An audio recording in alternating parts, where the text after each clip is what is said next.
He was the most powerful being who ever lived, and he couldn't get a single person to talk to him. After centuries of ruling over armies, commanding generals, and reshaping the fate of the world, the Demon Lord Varvatos made one decision that none of his enemies could have predicted. He reincarnated himself, not for power, not for revenge, not to reclaim his throne. He came back because after all that time at the top, he had never once made a real friend. And somewhere deep in that ancient, battle-hardened soul, that was the only wound that never healed. Now he lives as a boy named Ard.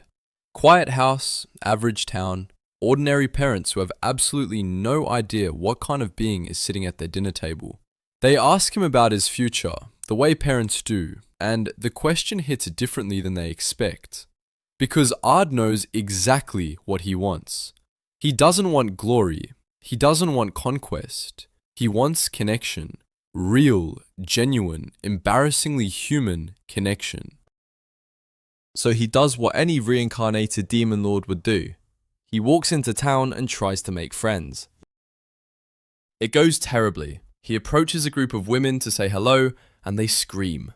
He chases after them, which, in hindsight, does not help, and tries to explain that he just wants to talk, but they're already gone, vanished around a corner, leaving him standing in the middle of the street with nothing but the slow, dawning realization that he has absolutely zero social skills.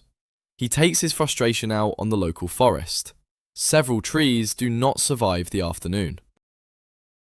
That evening, the town mayor, a man named Vice, stops by and offers the most sincere advice he can manage. Speak gently, use polite words, smile. Ard takes this information and bolts out the door like a man on a mission. He scouts the entire town. He tries his new lines on strangers, on passers-by, on anyone who makes eye contact for longer than a second. Every single attempt ends in rejection. Not one person stays long enough to hear the second sentence. Then, deep in the forest that night, he hears a girl's voice. He follows it and finds her mid-battle, a young elf fighting a large wolf with magic that crackles and snaps through the trees. Ard watches, and his first thought is that the wolf is embarrassingly weak.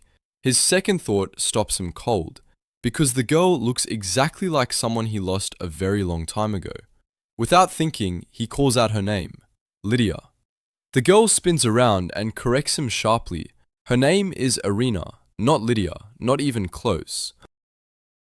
He tries to recover, offers to help her get stronger. She tells him to stay away and runs. Ard stands alone in the dark forest, his self-esteem somewhere on the ground next to the wolf's ash.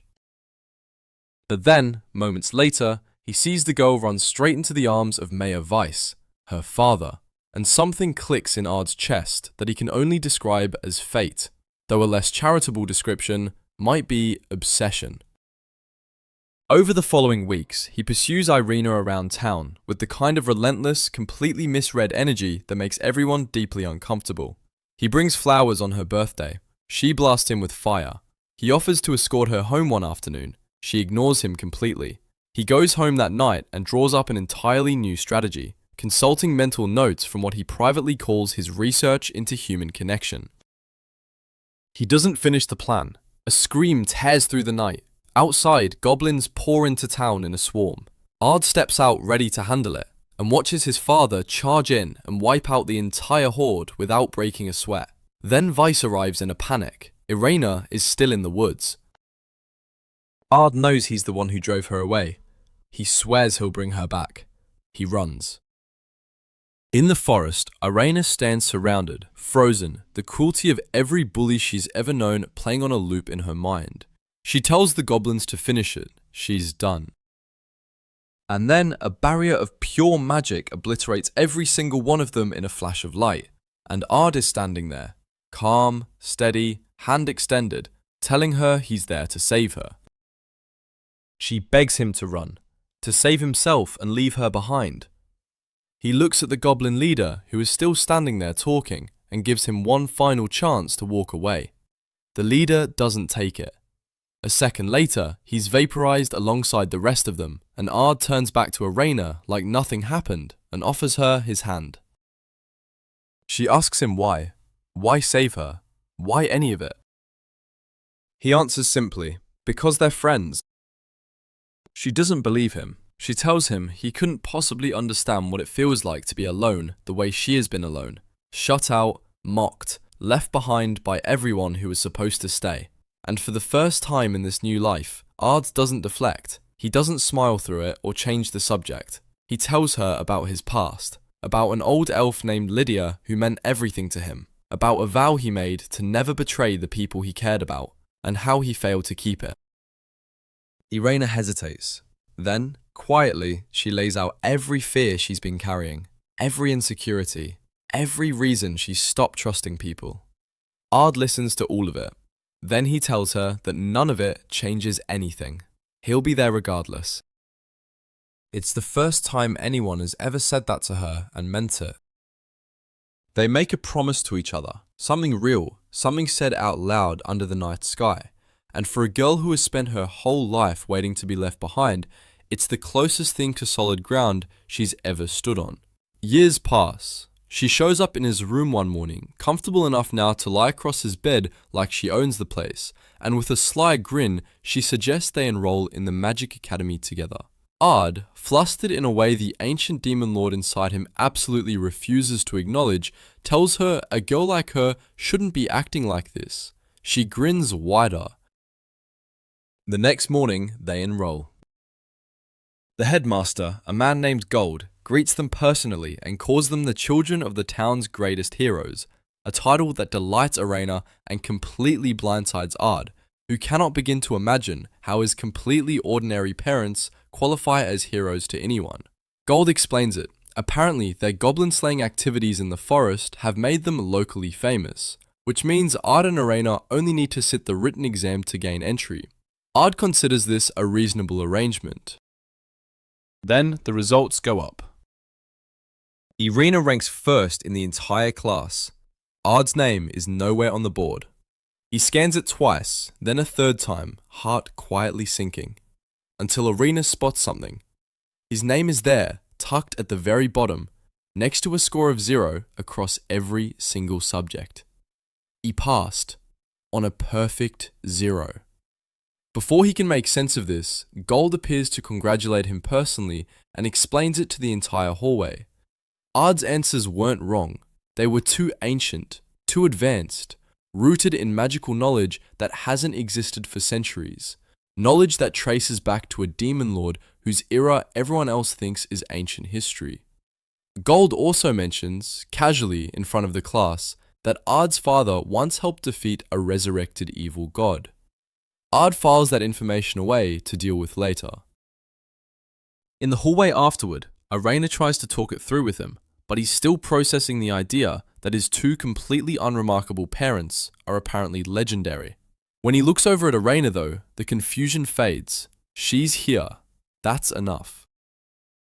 Then they walk into class and the entire room reorganizes itself around them. Every popular girl in the room swarms Ard. Every boy in the room gravitates toward Irena. It is exactly as chaotic as it sounds.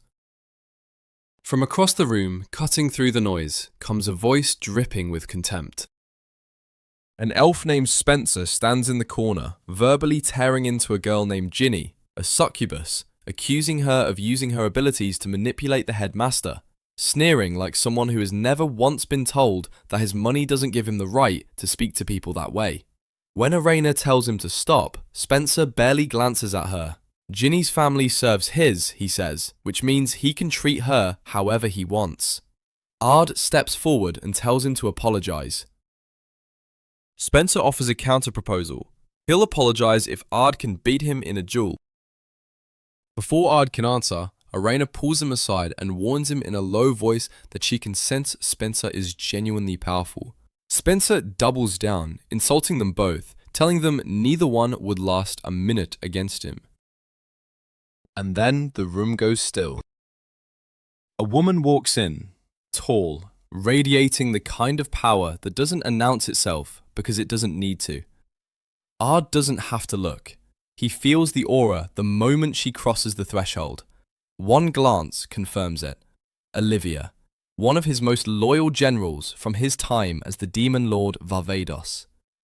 Panic moves through him fast and quiet. If she recognizes him, everything falls apart. She doesn't look at him like she recognizes him. She looks at the duel challenge like it's the most interesting thing that's happened all week, and grants permission for the match on the spot. Outside the school, the class forms a loose circle around them. Spencer's crew talks trash from the sidelines. Arena watches from the edge, arms crossed, jaw tight.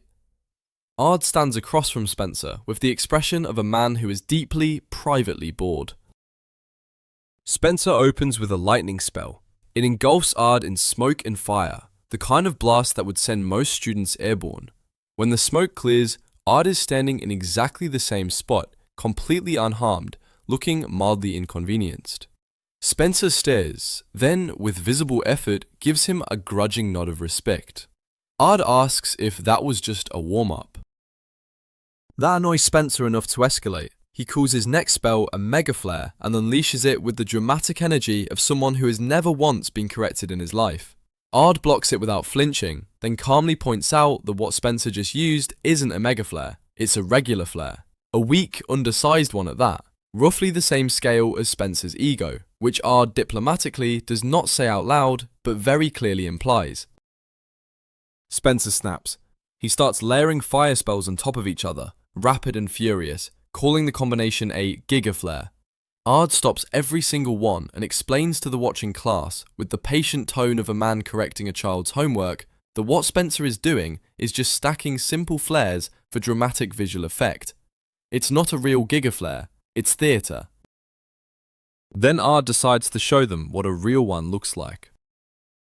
He conjures a blazing tornado that wraps around Spencer from every direction, heat rising, the temperature climbing steadily until Spencer is on his knees begging for it to stop, promising, out loud, in front of everyone, that he will apologise. Ard lets it go. Spencer stares up at him, genuinely shocked to still be breathing. With the kind of calm that is somehow more unsettling than fury, Ard tells him that what he calls a gigaflare is so weak it's an insult to whoever created it. Irena, thrilled, grabs his arm. Ginny, equally impressed, grabs the other one, and Olivia steps forward with a question. She wants to know about the second spell, the barrier he layered over Spencer mid-attack to keep him from actually burning alive. Ard shrugs and explains it simply. He was running two spells at once, offensive and defensive simultaneously, because he didn't particularly want to turn Spencer into actual barbecue. The class goes quiet. Olivia steps closer and tells him that double casting is a lost art, that no one alive can do it anymore, that the last person known to use it lived centuries ago. Her eyes stay on him a beat too long. Ard deflects, keeps his voice casual, his expression blank. Olivia backs off, but not before telling him very quietly that she will get her answers eventually. Days later, the class gathers outside a dungeon for their first real field exercise. Olivia instructs them to form groups, and the entire class immediately starts lobbying to partner with Ard. He looks around and notices Ginny standing alone at the edge of the crowd, not asking anyone, not being asked. He nudges Arena and suggests they invite her. Just like that, they're a trio. Inside, Olivia lays out the mission: defeat a B-rank Black Wolf. Half the class goes pale at the difficulty. Olivia watches Ard's face for a reaction and gets nothing useful. He leads the girls in before she can press further. They find the wolves almost immediately. Ginny nearly collapses from fear before they even close the distance. Ard and Arena step up and reduce the pack to ash without much discussion. While Ard crouches to harvest the hides, he overhears Ginny talking to herself, quietly, like she doesn't realize anyone can hear, calling her own presence useless, wondering out loud what she's even doing here. He stands up and offers to train her, tells her it'll build her confidence. Ginny is skeptical until Irina takes her hand and tells her to try. She agrees.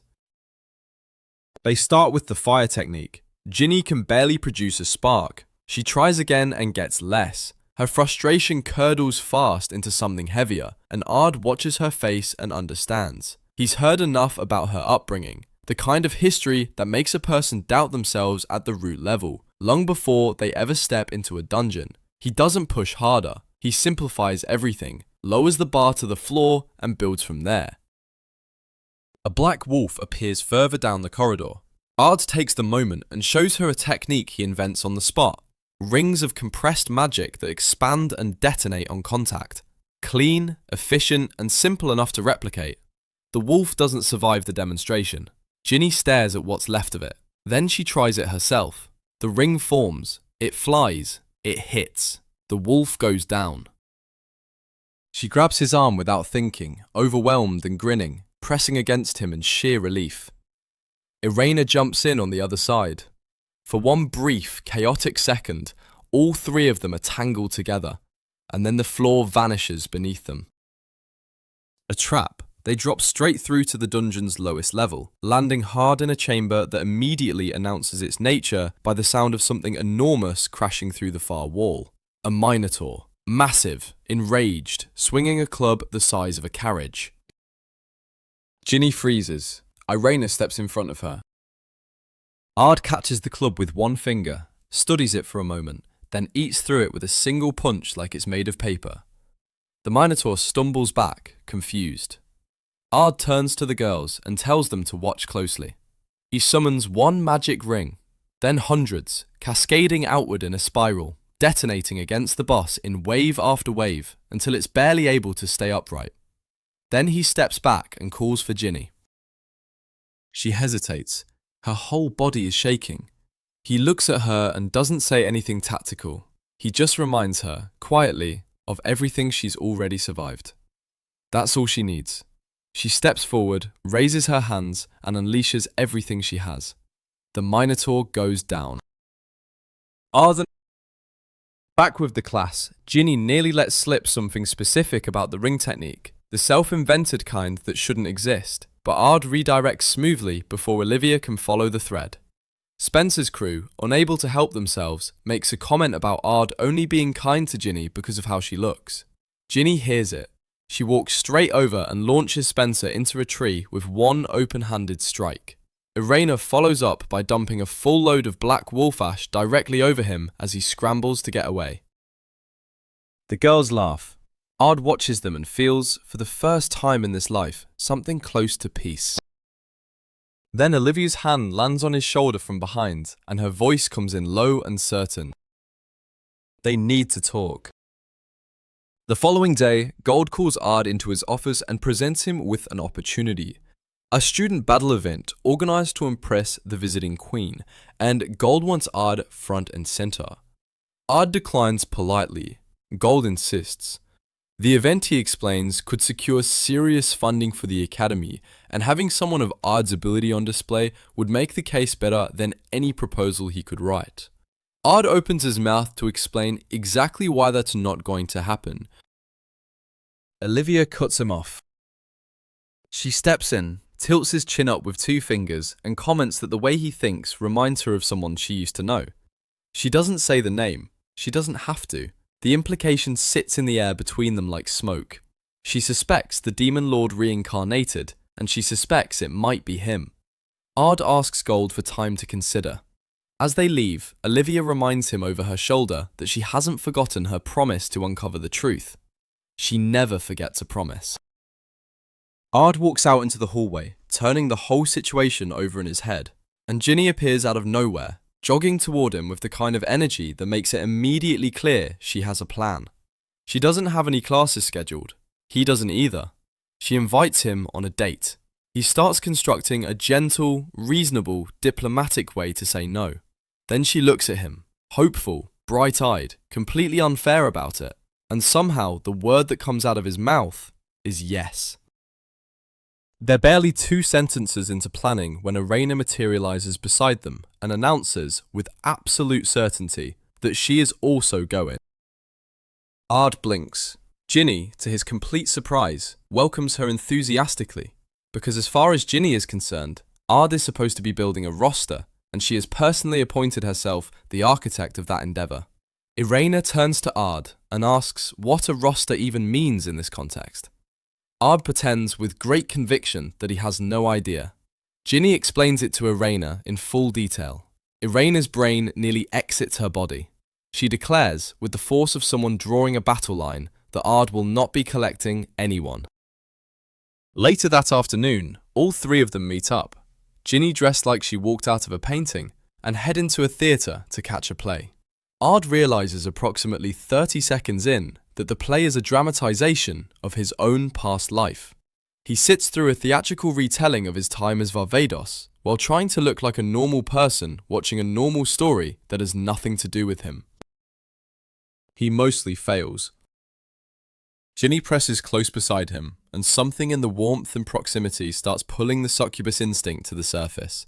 Not dramatically, just enough that Ard notices and quietly recalibrates his internal controls.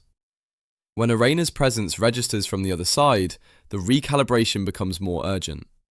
He holds it together through sheer force of will. Then the play reaches Lydia. It portrays her as a graceful, pure-hearted beauty, serene and noble, light catching her hair at every entrance. Ard watches this version of her and a memory surfaces uninvited. The real Lydia, mid-battle, charging into a wall of enemies with the controlled chaos of someone who had never once in her life been described as serene. He almost smiles. Almost. After the curtain falls, Ginny keeps her arm looped through his, whispering her thanks close to his ear, and Arena grabs his other side and steers them toward food before anything else can develop. They pass through a part of town that makes Ard quickly cover Arena's eyes. She doesn't get an explanation, while Ginny guides them to a scenic overlook. For a few minutes, it's exactly what it was supposed to be. Then, from an alleyway below, he hears voices, low, cloaked, the kind of conversation that doesn't want to be overheard. He catches enough, an attack on the Queen, a specific plan, a timeline, to know this isn't street gossip. He tells the girls he needs to follow them and apologizes for cutting the date short. Both of them immediately insist on coming. He half-heartedly agrees, making a quiet promise to himself to keep them behind him the entire time. They track the group through the city into the sewers, where a large magical circle has been drawn across one of the walls. Ard reads it instantly. Dangerous, deliberate. And before he can act on that reading, the cloaked figures materialize behind them. The leader smiles and announces that the whole thing was a trap, designed specifically to isolate them. Ard laughs. He tells the men that he'd already figured that out. If they actually wanted to ambush him, they would have activated the circle the moment he stepped in. The leader's smile tightens. He activates the circle anyway. Flames pour over Ard from every direction. Ard stands inside the fire, smiling, looking completely comfortable. That image, a teenage boy grinning in the middle of an inferno, is apparently too much for most of the attackers to process, because they start backing away immediately. Ard steps out of the flames, extinguishes them, dismantles the circle with a single blast, and then runs a current of electricity through every attacker in the room except for the leader, who he leaves standing specifically so he can ask questions. The leader doesn't answer. Instead, he sheds his human form. A demon underneath, larger and faster, blasts a hole through the ceiling and disappears into the open air. Ard tells the girls to stay put. They look at him, then at each other, then back at him with the very reasonable question of how he plans to catch something that just flew away. He smiles, steps through the hole and lifts off the ground. Right, he can fly. He forgot they didn't know that. He catches sight of the demon above the rooftops and closes the distance fast. The demon panics, grabs a bystander from the crowd below, and holds her up as a shield while the street erupts into chaos. Ard lands calmly at the edge of the crowd. He speaks to the people around him, steady, clear, the voice of someone who has commanded armies and knows exactly what a crowd needs to hear in a moment of fear. He tells them his name. He tells them they're safe. He tells them to trust him. The demon brags about the hostage. Ard informs him that the woman has already been reunited with her family, slipped out through an illusion he placed before the demon even grabbed her. The demon panics, fires a wild blast, tries to run. Ard releases a single devastating technique that reduces him to nothing. Gone, completely. When Ard lands back on the street, the crowd erupts. They cheer, they shout his name, and then, because gratitude apparently has no ceiling, they grab him by the arms and launch him into the air just as Urena and Ginny are climbing up out of the sewer. They watch him arc overhead from below. He waves down at them weakly. The following day, the trio is summoned before Queen Rosie herself.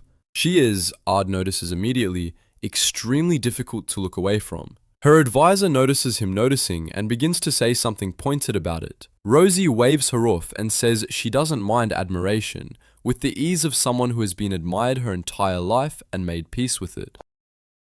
Then Irena turns to the Queen and asks how she's been doing. Casual, conversational, the entire room stops breathing. Rosie breaks the silence by confirming that yes, they are childhood friends, and the room exhales in collective confusion. Rosie explains she intends to reward them. Ard braces himself for something reasonable, a commendation, a title, some gold, the standard royal gesture. What he gets instead is Rosie, with complete sincerity, announcing that she wants to have his children. The room detonates. Irena, Ginny, every official in the hall, all of them protesting simultaneously at different volumes. Rosie, outnumbered, agrees to table the matter, and instead formally promotes Ard to Pentagon-class mage. The protests continue. Ard, in a bid to redirect everyone's energy, proposes increasing the Academy's funding instead. Rosie agrees, and keeps his promotion. Still facing objections, she promotes Irena as well, assigning both of them as her personal secret forces. When Irena quietly asks whether Ginny receives anything, Rosie dubs her a triangle-class mage without missing a beat. Ard stands in the middle of it all, watching the chaos he is apparently caused by existing, wondering silently how any of this happened. Far away, in a room where no light reaches, a group of cloaked demons gathers. They discuss their next move in low, careful voices, and this time they mention a woman, powerful enough, they say, to handle even him. Several days later, a girl from the academy makes her move. She finds Ard between classes, confesses her feelings with practiced confidence, and asks him out. Ard looks at her with the flat, patient expression of a man who has faced down armies, and places her in the friend zone so cleanly and directly that she should, by all rights, accept it and walk away. She doesn't walk away, she drops the act entirely, tells him in considerable detail exactly what she's been imagining, and moves towards him with the kind of intention that leaves nothing open to interpretation. Ard braces, and then she stops. Her eyes slide sideways to where Irena is standing a few feet back, watching the scene with an expression that could strip paint off a wall. Survival instinct wins. The girl retreats. For now. Ard goes to thank Irena for the intervention. She walks past him without a word, jaw set, eyes forward, radiating a very specific kind of upset that he genuinely cannot identify and therefore cannot fix. He watches her go and files it under problems to solve later. In Gold's office, a fellow teacher named Jessica sits across from him, discussing how Ard's presence alone has already brought the academy more funding than a full year of conventional efforts. Gold listens, then reveals what he actually wants. He wants to promote Ard from student to instructor. The nobles aren't thrilled by the idea, which means it can't happen quietly. It needs a showcase, something public, something undeniable. The upcoming battle tournament, Gold believes, could be exactly that. Jessica leans forward and says she already has a plan to make it work. That night, Ard lies awake running through the day's events, genuinely trying to pinpoint the moment he upset Irena and coming up with nothing useful. The door opens. Ginny steps in with the composure of someone who has thought very carefully about this entrance, wearing something that leaves almost everything to the imagination, and asks him what he thinks. Ard, without a flicker of hesitation, suggests she dress warmer so she doesn't catch a cold. She stares at him. She climbs onto the bed. She tells him directly that his body clearly wants what hers is offering, and activates her evil eye, a succubus technique that locks its target in place and clouds their better judgment. Ard goes still. She leans in. Their faces are inches apart. The door flies open and Irena is standing in the frame, taking in the scene at a speed that the human brain was not designed to process all at once. What follows is not a calm conversation. Objects are thrown, accusations are made, the word Diddy is used in a context that Ard will be thinking about for a while. When the storm finally passes, Ginny tilts her head and asks why Irena even came by in the first place. Irena admits, quietly, that she wanted to patch things up. Ginny then asks about the outfit, because Irena is also not dressed for a quiet evening of reconciliation. Irena confesses, with the energy of someone being slowly executed, that Ard's mother told her that dressing this way would make boys like Ard sit up and pay attention. Ginny finds this so genuinely endearing that she starts laughing. Irena mistakes the laughter for mockery, and her expression hardens. She points at Ginny and tells her that everything, the jealousy, the tension, all of it, is Ginny's fault. That Ginny is constantly orbiting Ard and actively encouraging other girls to confess to him, and it needs to stop. Ginny raises an eyebrow and says something that lands exactly where she intended it to land. That Irena's problem isn't Ginny's behavior, it's Irena's own inability to hold Ard's attention. That the jealousy she's drowning in is no one else's doing. That pushes Irena past the edge. She challenges Ginny to a duel. Ginny accepts without blinking. The argument escalates fast. Two girls, one very small room, rapidly increasing volume, until Ard sits up, looks at both of them, and in the quiet, certain tone of someone who has had enough, orders them to sit on the floor. They sit, immediately, both of them. He tells them to apologize to each other. They comply, reluctant and mumbling, but they do it. The tension drops by half. Then the door opens again, and Jessica steps in. She surveys the room. Ard on the bed, two girls on the floor, the general atmosphere of recent emotional catastrophe, and offers a solution. A competition. The upcoming battle tournament, she says, is the perfect stage for both of them. If they've been trained by Ard, then their performance in the tournament proves his worth as a mentor.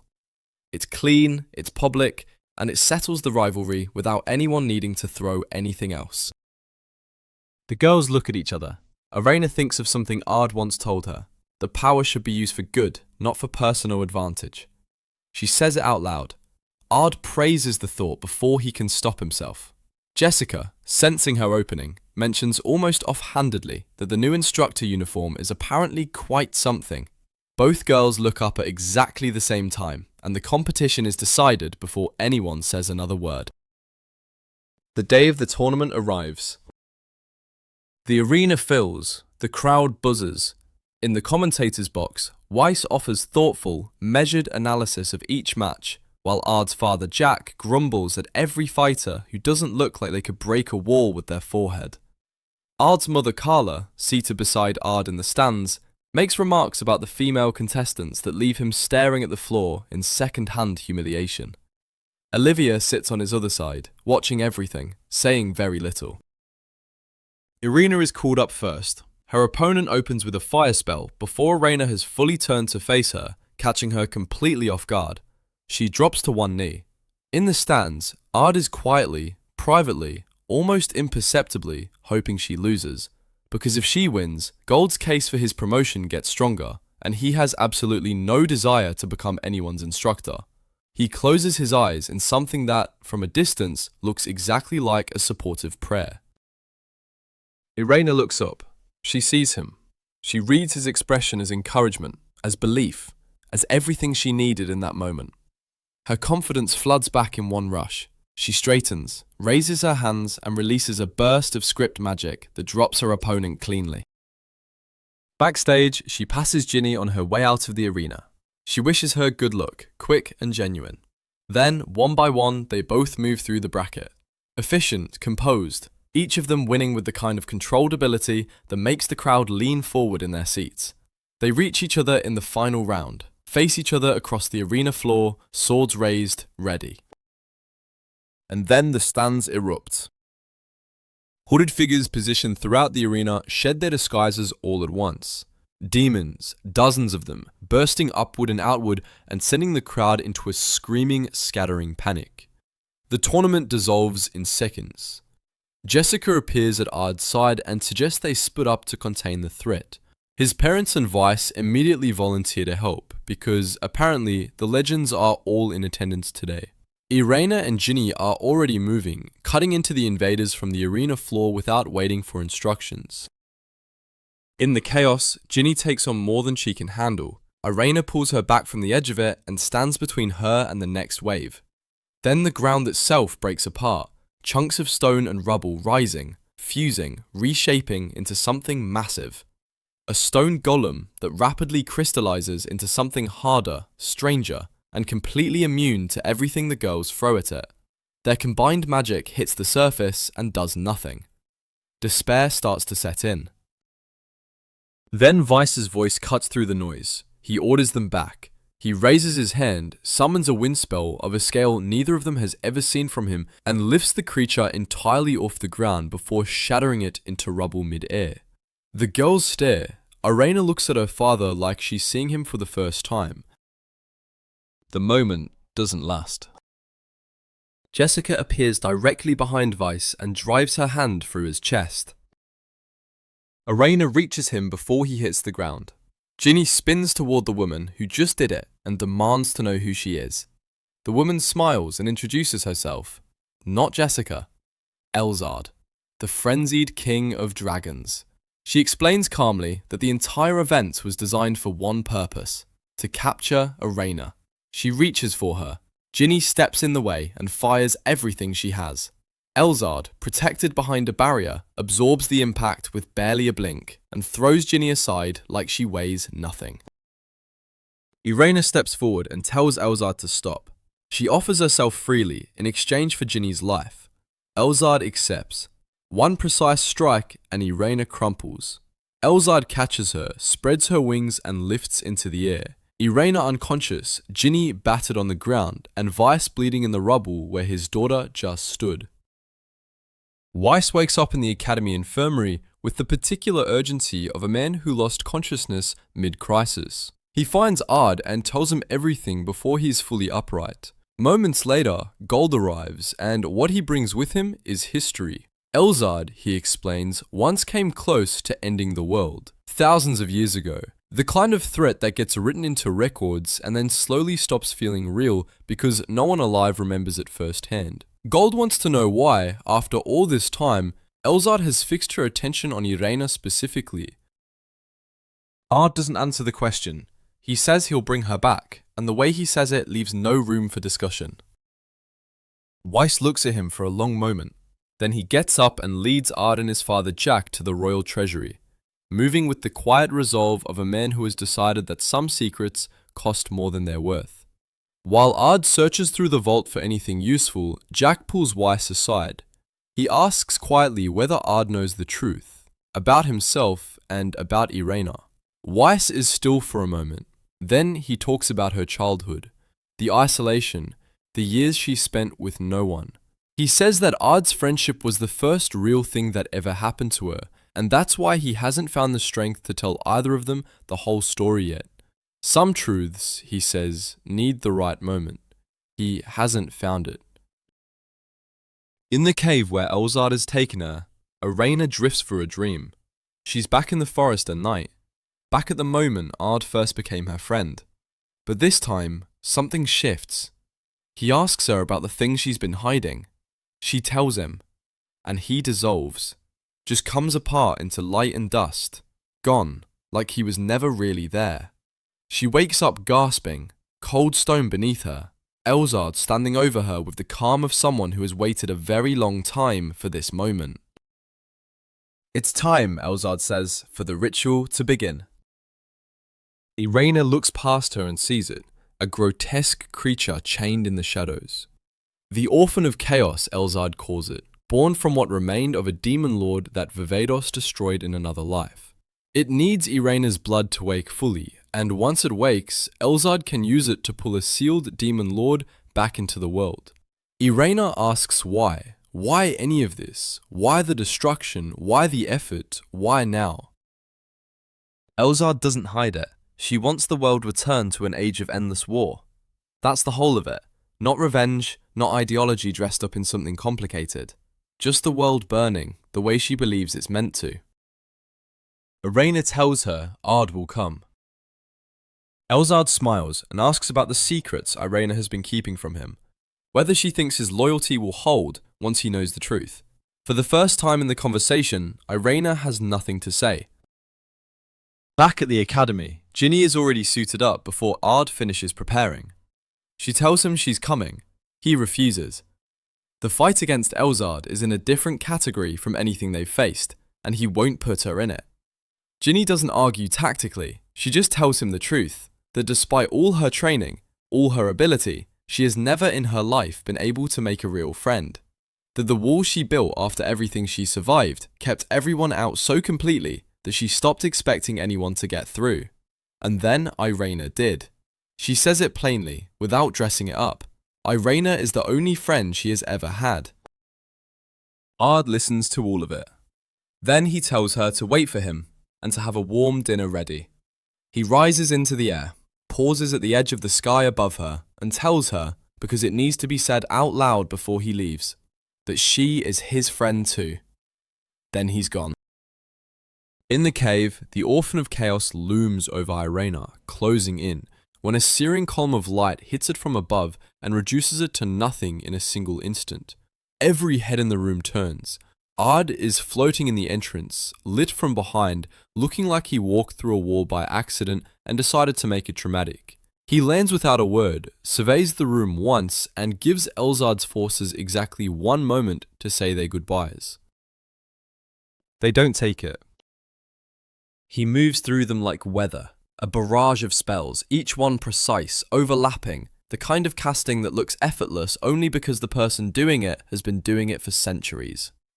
The cave floor is clear in seconds. He reaches Irena and she comes apart the moment his arms are around her. Not the composed, guarded girl who told Elzard she'd trade herself for Ginny, but someone who has been holding her breath since the moment she woke up in that cave and can finally stop. Elzard watches from across the chamber, fury cracking through the calm she's maintained since the arena. She demands to know, does he know what Irena really is? Does he know her real name? She says it, Lovell, and she says the rest, that Irena carries the blood of the evil gods, that it runs through her lineage like a fault line, that the world has hated people like her for as long as anyone can remember. Far away, in a quieter room, Weiss and Jack sit together and speak plainly for the first time. Weiss explains what he and Irena have been living inside of, the hatred directed at anyone connected to the evil gods, the way it warps into violence without warning. Queen Rosie, he says, is a figurehead. He has been the hand behind the throne for years, protecting what remains of the royal bloodline in the only way that has ever worked, by hiding it completely. He and Irena are the true royal family, kept alive by anonymity, by distance, by never letting anyone close enough to find out.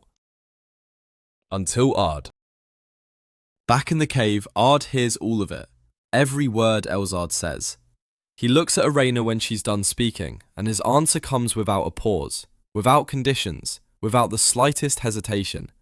He doesn't care. As long as Irena is still the girl who chose to be his friend, the one who lights up every room she walks into without knowing she's doing it, none of the rest of it changes anything. Elzard has had enough. She launches a lightning strike with everything behind it. Ard redirects it with his bare hands. No barrier, no spell. He just turns it aside. She fills the air with fire, tries to collapse the ground beneath them, hurls spells in every direction. Ard responds to each one calmly, deflecting, countering, walking forward through the chaos without once breaking his stride. Then he raises his hand and sends a wall of fire back that chars her from every side, and a spear that knocks her off the edge of the cliff entirely. Irena exhales. It's over. Then Ard goes still. His eyes track something she can't see. He says it quietly. She's not done. Elzard reappears below, not in a human form anymore, but in her dragon shape, enormous and ancient and furious, and she opens her mouth and releases a blast that shakes the cave walls. Ard throws up a magical shield in the last second. The barrier holds, but it fractures under the pressure, lines spreading across it like glass about to give. He reaches deeper, he calls on something older, an ancient technique that summons the spirit of Lydia from wherever she rests, channels her through him and releases a golden beam of light that tears through the dark like a second sun. He transmutes her soul into a blade, rises into the sky and meet Elzard head-on. They trade blows in the air above the cliff, spell against spell, strike against counter-strike, neither one giving ground. Elzard is ancient and powerful and absolutely certain that rage is enough. Ard is something older than she remembers fighting. When she closes in for the final strike, Arena's voice reaches him from below, steady and clear, telling him she believes in him. He transforms. Not the boy he reincarnated to make friends, not the student who scores 0 on exams. The thing that steps forward now is Varvatos, the Demon Lord in his full form, unhidden, undiminished, exactly what he has always been underneath everything else. Elzard hurls everything she has left. He reads every spell before it lands, redirects each one with an ease that is almost gentle, and then builds his final attack from the ground up, slow and enormous, absorbing the force of everything she throws into it until it reaches a scale that dwarfs anything the battlefield has seen. They collide, her magic and his, in an explosion that lights the sky so completely that it looks, briefly, like a second dawn. When it clears, Elzard is gone. Ard descends. He reabsorbs Lydia's spirit carefully, like Reject returning something borrowed. He lands beside Arena, looks her over, and asks the only question that actually matters to him right now. Is she still okay being friends with him after everything she just watched? She answers without hesitation. Yes, obviously yes. He smiles. He mentions, almost as an afterthought, that Ginny is waiting with dinner. They walk back to the academy together, side by side, through an evening that is finally, quietly, still.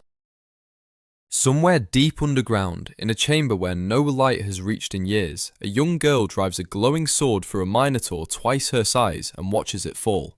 She grins, dusts herself off, and declares, out loud to no one because she's then alone in this dungeon for what feels like forever, that it's finally time to go find her sister, her older sister, Lydia.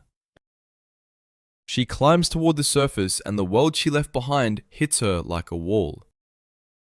Everything is wrong. The roads are wrong, the buildings are wrong, the carriages moving through the streets are a design she has never seen before, and she nearly gets run over by 2 of them before she makes it to the nearest alley and presses her back against the wall, breathing hard. She left for the dungeon 3 years ago. She is absolutely certain it was 3 years. She counted. A figure steps out of the shadows ahead of her. Masked, cloaked, moving with the particular ease of someone who knew exactly where she would be. He addresses her by name, Lady Sulfi, and congratulates her on completing her training. She stares at him. He tells her that 3 years inside the dungeon is not 3 years. Time runs differently in there. Slower on the outside, faster within. What felt like 3 years to her was 3,000 years to the world above. She looks at the street again, at the carriages, at the buildings she doesn't recognize, at the sky, which is the same sky, which is the only thing that hasn't changed completely. 3,000 years. Every person she ever knew is gone. Every place she ever called home has had centuries to become something unrecognizable. The world kept moving, and she was frozen inside a dungeon counting days that didn't mean anything. The masked man walks beside her as she processes this, and she asks who he is. He says they were comrades once. She admits he feels strangely familiar. Not his face, which she can't see, but something about the way he moves, the way he speaks, the weight behind his words. He tells her they both served under Varvatos, alongside Lydia. At that name, she stops walking. She asks what happened to Lydia. The question comes out smaller than she intends, and the masked man lets the silence sit for a moment before he answers. Varvatos is dead, he says, but his soul didn't stay that way. It found its way back into the world, reincarnated, reborn, living now as an ordinary boy in an ordinary town. His name in this life is Ard Meteor. If she wants answers about Lydia, the masked man says, she will have to go find him herself. She stands in the middle of a street 3,000 years removed from everything she knew, with one name still holding her together, and she decides what she's going to do next. Meanwhile, back at the academy, the world is operating at a completely different frequency. Gold gathers Ard and the girls and announces that the school is marking its 100th year with a grand festival. A celebration spanning several days, featuring the battle tournament the students already know, and, new this year, a full stage play. Irena's eyes light up the moment the word play leaves his mouth. She has, it turns out, strong opinions about theatre. Gold asks them to participate, and the request feels reasonable until he reaches into his robes and produces a letter. He hands it to Ard. The handwriting is formal. The message is not. It demands the festival be cancelled immediately, or there will be consequences. Gold explains that letters like this arrive every year. Threats against the celebration have become something of a tradition. But this year's letter is different. Ard looks it over for a moment and notes, with the calm of someone making an observation about the weather, that the parchment is made of human skin. He names the sender without being asked. Lars Al Ghul. Gold confirms it. He tells Ard that the festival's safety concern isn't just theatre. Whatever is coming, the students won't be able to handle it.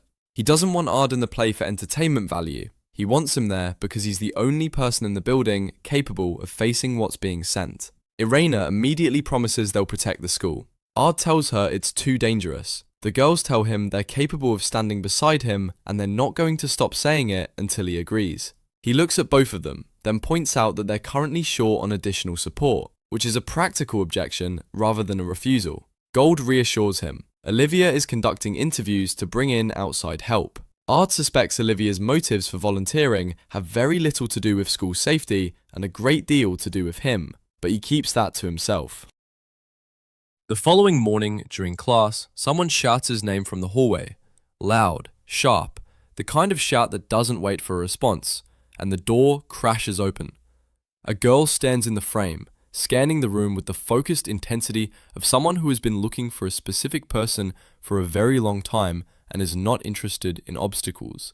She is young, small, and radiating enough magical pressure to make half the class shift uncomfortably in their seats.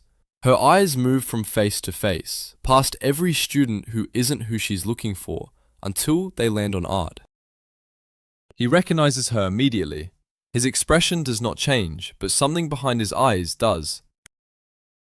He understands in that moment, completely and thoroughly in trouble. She begins moving through the classroom toward him, and the students in her path make the correct decision to step aside.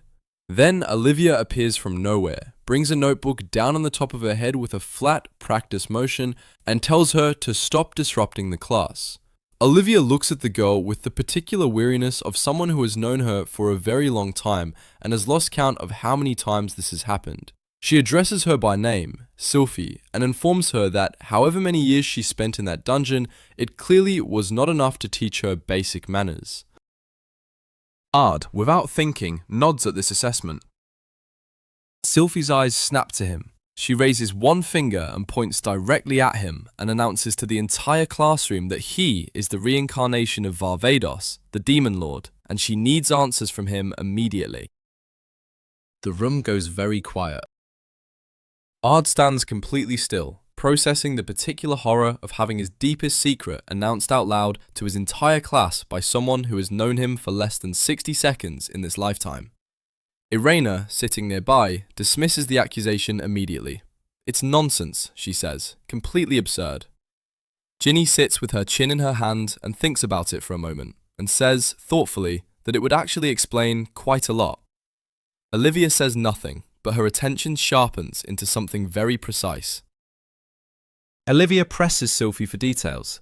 Sylphie ignores her and stays fixed on Ard, demanding answers and making it clear that she is prepared to escalate the conversation into a physical one if necessary. She starts listing his failures as a person with the efficiency of someone who has been composing this list in her head for a while. The specificity of the insults annoys him more than he would like to admit. Irena slams both hands on her desk and stands up. She has heard enough. She places herself between Sylphie and Ard and tells this girl, this small, loud, aggressively hostile girl, that if she wants to get to Ard, she is going to have to go through her first. She speaks with the kind of heat that comes from something real, not performance. She is Ard's one and only best friend, she says, and she's not moving. Sylphie goes quiet. Something in Irena's voice reaches her in a way the room doesn't expect. Something in the tone, the conviction, the particular way she says it. Sylphie looks at her, and for a moment she isn't looking at Irena at all. She's looking at someone else entirely. Someone she lost a very long time ago. Her voice, when it comes out, is smaller than anything she said since she walked through the door. She asks for Irena's name. Irena introduces herself plainly. Ard's best friend, the only title she considers worth having. Sylphie, suddenly shy in the way that looks completely foreign on her face, says she would like to be friends with her too. Irena looks at this girl, this flat-chested, aggressively intense, recently emerged dungeon warrior who just tried to expose Ard's secret to the entire class, and rejects the request with a precision that makes several nearby students wince. Sylphie pivots. If she can't get answers through conversation, she'll get them through combat. She challenges Ard to a duel. Olivia, who has been watching all of this with the patient attention of a woman assembling a puzzle, redirects the class smoothly. Sword practice, she announces, starting now. Ard objects. Sylphie tells him, at length and with creative vocabulary, that he is a coward of the highest order, GDK, and that whatever he is hiding behind his GDK of normalcy is exactly what she came here to find. Olivia leans over and murmurs to him that this is not entirely unlike the situation with Spencer, and she would like to see how he handles it. The message underneath is clear. She is not helping him out of this. She is watching to see what he does. Ard agrees to the duel. He steps onto the training ground across from Sylphie and makes a private decision in the same moment. He is going to lose. Deliberately, convincingly, without letting anyone see the seams. A controlled defeat is the cleanest way out of this, the least amount of information exposed, the most distance kept between Ard the student and Varvatos the Demon Lord. From the sidelines, Irena watches with her hands clasped and encourages him to finish it quickly. Faster than fast, she says. He hears her and keeps his face neutral. Sylphie charges and Ard parries every strike without effort, which is immediately a problem because fighting at his actual level of skill is not the same as losing, and he has to recalibrate on the fly. He starts pulling back, adjusting, deliberately creating openings. Sylphie misreads this as intimidation. She takes it as evidence that her power is finally registering and presses harder. He lets one strike land. She counters before he can control the sequence and nearly puts a blade through him at an angle he did not anticipate. He deflects it at the last moment, and in doing so, shatters her sword entirely. Olivia calls the match. Ard wins. He stands there and recognizes immediately that he went too far. Sylphie does not accept the result. She is vibrating with something too large for her to contain. Grief dressed as fury. Loss turned outward because turning it inward was never something she knew how to do. She calls her sword back to her hand and releases a wave of lightning without warning. Ard throws up a barrier, just in time, and the blast bounces sideways, screaming toward the nearest building. He readies defensive circles, buying time. Olivia steps forward and orders her to stop. Sylphie freezes. Around her, students are coughing, stumbling, hands over their faces. She looks at what she did. The arc of the lightning, the people on the ground, the space between where she aimed and where it landed. Olivia tells her, coldly, that the sword she carries emits poisonous mana, that her recklessness came within seconds of seriously harming people who had nothing to do with any of this. Sylphie fires back. She says that Olivia, of all people, has no standing to lecture her about collateral damage, given what Varvatos left behind when his war was finished. The word lands in the air. And Irena walks up and smacks her on the back of the head. She tells her, plainly and without sympathy, that the mistake she just made does not get erased by pointing at someone else's. An excuse is not an apology. Own it or don't, but stop deflecting. Sylphie folds. The fight goes out of her all at once. Not defeat exactly, but something older than that. She crumples, and through the tears she can't hold back anymore, she sees Lydia standing in front of her.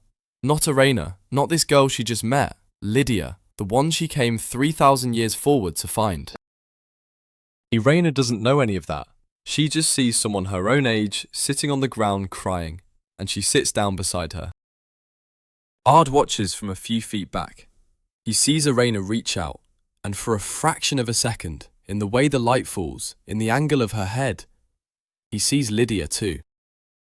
Days later, Ard gathers his classmates to plan their contribution to the festival. Their class will perform a play, that much is decided.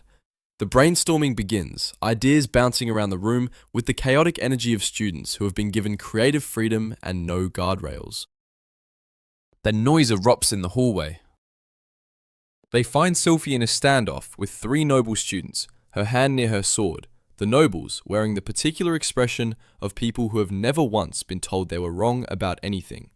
Irena demands to know what's happening. Sylvie explains without lowering her guard. They mocked her for being a commoner, dismissed her as someone who would never earn real recognition, never accumulate real wealth, never compete with the children of nobility no matter how hard she trained or how good she became.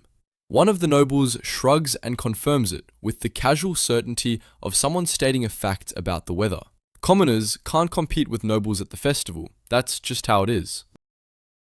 Irena looks at him for a moment. Then she tells him exactly what she thinks, which takes a while, covers several specific points about what these nobles do with their father's money and their father's influence, and the futures they've been handed without earning, and ends with a declaration, clear and public, that their class will defeat the nobles at the festival. Full stop. She says it the way Ard says things when there's nothing left to discuss. The nobles walk away. Irena turns back to Ard and apologizes for losing her temper. He tells her he would have said the same things, possibly with less restraint, and gestures to the students around them who are now looking at the two of them with the wide, slightly stunned expressions of people who have just decided to follow someone. She hadn't noticed. He had. Back in the classroom, the casting gets sorted out. Ard will play Varvatos, Irena will play Lydia, Sylvie will take the role of the evil god's champion. The choices make a particular kind of sense that no one in the room is quite equipped to understand yet. Then Ginny stands up, unfurls a set of illustrated costume designs, and proposes they also run a maid cafe to raise funds. Ard shuts it down before she finishes the sentence. The designs, he says, are not appropriate. Ginny looks at him with the expression of someone who anticipated this response and prepared accordingly. She informs him that what she just showed them is actually the most conservative option in her portfolio. She hints at what the others look like. Several boys in the back row begin mentally composing letters of gratitude. Several girls look alarmed. She explains her actual reasoning, which is that the cafe gives every girl in the class a legitimate excuse to attempt to win Ard's attention in an organised, semi-structured environment, which she considers a significant improvement over the current system of individual ambushes. The female students respond with the collective enthusiasm of people who have been waiting for exactly this plan. The male students respond with jealousy at a volume that surprises even them. Ard gives in. He announces that participation is voluntary and anyone who doesn't want to be involved doesn't have to be. Sylvie immediately says she wants no part of it. Then she hears the word voluntary, thinks about it, and says she'll participate if it helps them win, in the tone of someone making a strategic sacrifice. Ginny looks at her and says, without particular cruelty, but without any softening either, that the cafe was not designed with her in mind. Sylvie's face cycles through several emotions in rapid succession. Ard keeps his expression carefully neutral. Outside the classroom window, a small bird sits on a branch and watches everything. CGK miles away, the masked man observes through the bird's eyes, watching the scene play out in a room he has never entered, following people he has been tracking for reasons he hasn't fully revealed. He chuckles quietly to himself, and GGK Fee finds out the full truth, the version he intends Tufor to find, shaped by his hand's precision. The day of the festival arrives, and the academy grounds transform into something loud and warm and slightly chaotic in all the ways a celebration should be. Ard carries out his patrol duties alongside Irena, which in practice means walking between stalls and sampling everything available for consumption. They work through the food section with the methodical dedication of two people who take this responsibility seriously. Their momentum stops when they hear Sylvie's voice, sharp and threatening, coming from the direction of one of the cooking stalls. They find her with her blade drawn, pointing it at an elderly man whose eyes she has apparently decided mark him as a demon. Olivia appears from around the corner, looks at the scene and steps between them. She vouches for the man. He's a chef, she says, someone who taught her to make food she still thinks about, and he has been human his entire life. She orders Sylphie to stand down. Sylphie sheathes the blade. The crowd around them slowly disperses. Irina looks past the commotion and notices something she hasn't paid attention to before. A tree at the edge of the grounds, older than the academy itself, broad and enormous, and clearly not something that grew by accident. Ard explains it when she asks. The tree is believed to hold something left behind by the kingdom's third monarch, the Sword King, sealed inside and untouched since his era. Even Vice, Irina says, has never figured out what it contains. Ard turns to Olivia, who has drifted close, and asks if she knows more. Olivia considers the question and changes the subject instead, announcing that she has entered the Sword King battle tournament to test something she has been working on. Ard starts to tell her not to go too hard on the other students. Then she informs him that she has already registered him as well. He opens his mouth. She reminds him, quietly, that her alternative to his participation is significantly less comfortable for him than a tournament. He closes his mouth. Later, he makes his way to Ginny's cafe and finds the aftermath of a situation already in progress. A hole in the wall, a student picking himself up off the ground outside, and Sylphie standing inside with an expression that suggests she considers what happened a proportionate response to whatever the student did. Ard gets the story in pieces. The student grabbed her, she launched him through the wall, and she was in the process of determining whether the wall was sufficient or whether further action was warranted when Ard arrived. He calms her down, repairs the wall with a gesture, and prepares to handle the rest.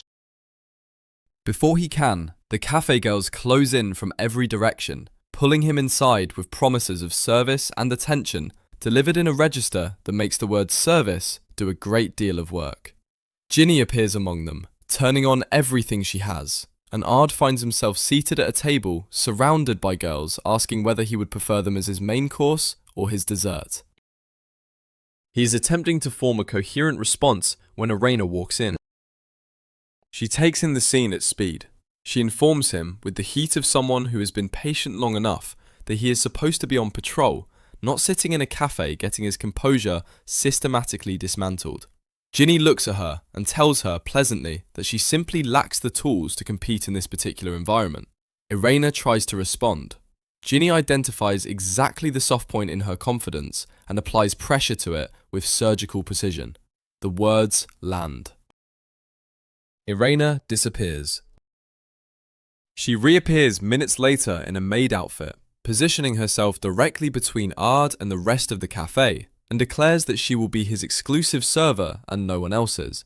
Ginny tells her she can't handle it alone. The other girls pile in, each one staking a claim, the argument escalating, and then Sylphie appears in the doorway, also in a maid outfit, announcing she is joining, whether anyone invited her or not. Then a voice booms across the festival grounds from somewhere above. An announcement, formal and loud, informing the crowd that the Sword King tournament champion will receive a replica of the legendary blade. Sylphie is at the registration desk before the announcement finishes. Irina follows immediately behind her. Ginny, who will not be outpaced by either of them in anything, signs up third. The following morning, the tournament opens to a packed arena. The announcer works through the roster with practiced enthusiasm, naming Ard, naming Irina, moving on. Sylphie stands ready for her name to be called and instead hears Olivia's, delivered with the reverence usually reserved for historical events. The crowd responds accordingly. Sylphie stares at the announcer. She is 3,000 years old in terms of lived experience, and she just got skipped over for someone else's entrance. Irina tells her to focus.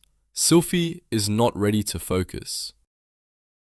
The matches begin, and both Irina and Sylphie move through their brackets with the clean, unhurried efficiency of people who trained for something harder than this. Olivia doesn't bother fighting. Her opponents feel her aura from across the arena floor and make the intelligent decision to concede before anything physical becomes necessary. Ard wins his match without revealing anything he isn't comfortable revealing. and then immediately starts planning how to engineer a convincing loss in the final round before Olivia can use the result to make a case about his abilities. Then Ginny's match begins. Her opponent is an upperclassman with enough raw strength to give Olivia a real contest, and Ginny is losing.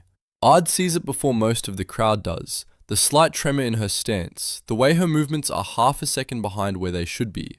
Anxiety, not exhaustion. The kind of freeze that has nothing to do with training and everything to do with a voice in the back of her head that has been there a long time, telling her she doesn't belong here. He stands up. He shouts her name across the arena. She hears him. Her eyes find him in the stands, on his feet, watching her, saying the things she needed to hear from the person whose opinion she has decided matters most. The tremor stops. Something behind her eyes sharpens. She springs forward and lands a strike the upperclassman does not see coming, clean and decisive, and takes her place in the finals. Shortly after, a girl from the cafe calls on Arena and Sylphie to help with something back at the stalls, and Ard finds himself alone at the edge of the arena. Ginny appears beside him, holding a flyer, a couple's beauty contest running alongside the tournament. She frames attending as compatible with his patrol responsibilities, which is creative. He agrees, which he will think about later. At the contest, Ard spots Spencer in the crowd, sitting alone, watching the stage, not talking to anyone. Ard approaches quietly and startles him. Spencer tenses, then settles when he realizes Ard isn't there to continue anything. Ard watches him for a moment and understands without being told, the food around him, the way he's sitting, the fact that he came at all. He asks if Spencer is there to mock Ginny.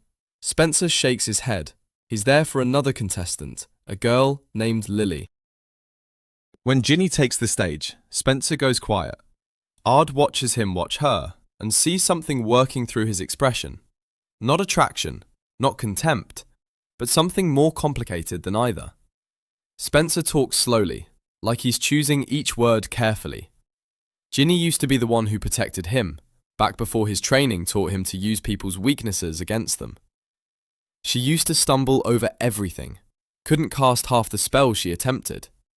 He learned to belittle her, because that's what he was taught, and he did it because it was easy, and he never thought about what it cost her, until he didn't have to think about it anymore. Seeing her now, composed, capable, standing on a stage in front of a crowd, did something to the certainty he'd built around that memory. He thanks Ard for knocking it loose. The words come out smaller than Spencer probably intended, but they come out. Ard and Ginny win the contest. Walking back, she's quiet in the particular way of someone who doesn't know what to do with a good thing yet. He tells her directly that she is beautiful, that the victory belongs to her, and that she deserves it without qualification. She doesn't argue, she doesn't deflect. She holds on to the words carefully, like something she isn't sure she's allowed to keep.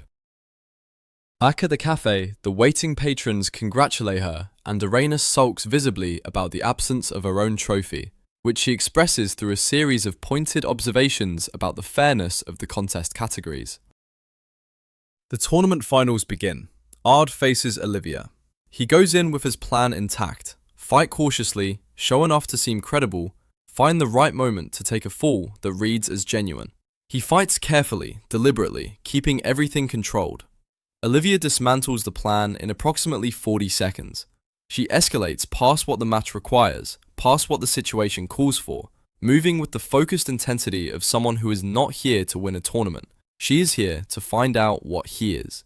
She closes in with a strike aimed not at his score but at his instincts. The kind of attack that forces a real response from a real fighter, and she gets one. He throws up a defensive barrier on pure reflex. The force of it launches her upward, above the arena walls, above the rooftops. The crowd watches her arc through the air. The referee raises the flag. Ard is disqualified for using magic in a sword tournament and eliminated from the bracket on a technicality, which is the most dignified version of a loss he's managed to engineer under the circumstances. Olivia lands somewhere outside the arena. She'll be fine. The final match is Irena against Ginny, and they've been building toward this since they first met. Their blades meet in the center of the arena, and the technical quality of the match is immediately overshadowed by the argument happening simultaneously. A running bilateral declaration of their respective claims to Ard's attention, delivered in increasingly explicit terms, while the audience around them cycles through expressions ranging from amused to deeply uncomfortable to something that has no name yet. Two girls, full commitment, swords in hand, making their case to each other while the crowd tries to decide if it should be watching. In the final exchange, Ginny drops. The match is Arena's. Walking out of the arena together, Arena tells her, not cruelly but clearly, that she is the one meant for Ard, and that position is not negotiable. Ard arrives at the edge of the arena just in time to catch the tail end of this declaration. He does not respond to it. He does notice, at the far edge of the crowd, a masked figure watching him with the particular stillness of someone who came here for a purpose and has not finished with it yet. He files the observation away. The festival is not done. As the hour for the stage play arrives, the audience settles into their seats with the comfortable buzz of people who have eaten well and seen good fights and are ready to be entertained. Backstage, the atmosphere is different. Irena has stage fright so complete it has physically altered her posture. She stands in costume, running lines under her breath, and every few seconds she looks up to find Sylphie staring at her with an expression that is not quite recognition, and not quite grief, and not quite anything Irena has a name for. Ginny, in full costume beside them, radiates the calm of someone who has performed under pressure since before she could choose otherwise, which does not help Irena's nerves at all. Ard tries to help. He looks at Irena in her costume, Lydia's costume, built around the character he knew, worn by a girl who reminds him of her in ways he has never fully examined, and tries to find something encouraging to say. What comes out is a compliment that is too specific and too earnest and lands wrong, and Irena responds by beginning to recite her lines at him in the flat, precise cadence of a person whose brain has departed the premises and left a script running in its place. He steps back. She'll find it when she needs it. The curtain opens. The crowd settles. Irena steps onto the stage and something happens. The lights, the audience, the accumulated pressure of everything she's been carrying, and she finds her footing. Not perfectly, not smoothly, but she holds it together, line by line, scene by scene, and the story moves forward. When Ard makes his entrance, he walks into the light playing a version of himself he spent centuries trying to become, and something unexpected happens. The play begins pulling at him. The scripted words connect to real ones. The stage scenes open into actual memories, and without meaning to, he is no longer entirely in the present. He is back in those days, before the reincarnation, before the academy, before any of this. Back when the weight of the world was distributed across a handful of people who had chosen to carry it, and none of them were entirely sure they would survive the carrying. He remembers the briefing, laying out the mission to the group, the tactical details, the stakes. Sylphie had pushed to stay close to Lydia's side, arguing that added protection made strategic sense. Lydia had shut her down with the particular sharpness she reserved for people she cared about most, the kind of correction that only comes from someone who cannot afford to watch you get hurt. Then the evil god arrived and filled the room with himself, enormous and contemptuous, telling them to enjoy whatever time they had left as if their presence was a minor inconvenience he hadn't yet bothered to address. That night, Sylphie had crept over to where Ard was sleeping, or pretending to sleep, and asked him, in a voice too small for someone who fought the way she did, whether the others saw her as the weak link. He had told her the truth, the part of it she needed, that Lydia's harshness was protection, that the hardest correction comes from the person who believes most in what you could become, that Lydia saw her as a successor, and that was the reason for all of it. Sylphie had asked to be included in the real fight. He had said yes, and told her he would take responsibility for whatever followed. The next morning, the evil god had raised his sword over all of them, and then stepped directly into a magic trap, detonated magnificently, and was launched skyward along with the bulk of his remaining forces. He survived the blast, badly damaged but alive. Then Lydia hit him, clean, devastating, everything she had behind it. The fight ended there. Sylphie had appeared from behind a rock, beaming, and announced that she had been the one to design and place every trap on the field. Ard had stared at her. He had asked, with a patience he was not entirely feeling, whether she knew where all the traps were and whether she had left a safe path for the rest of them to exit. Her expression had answered before she did. There was no safe path. She had not thought that far ahead. He had given her a light uppercut, measured, controlled, the kind of correction that says, "I am not actually angry, I am making a point." And she had wept about it all the way home while he explained, in terms a child could follow, the importance of basic common sense when setting explosive traps in areas your allies are also occupying.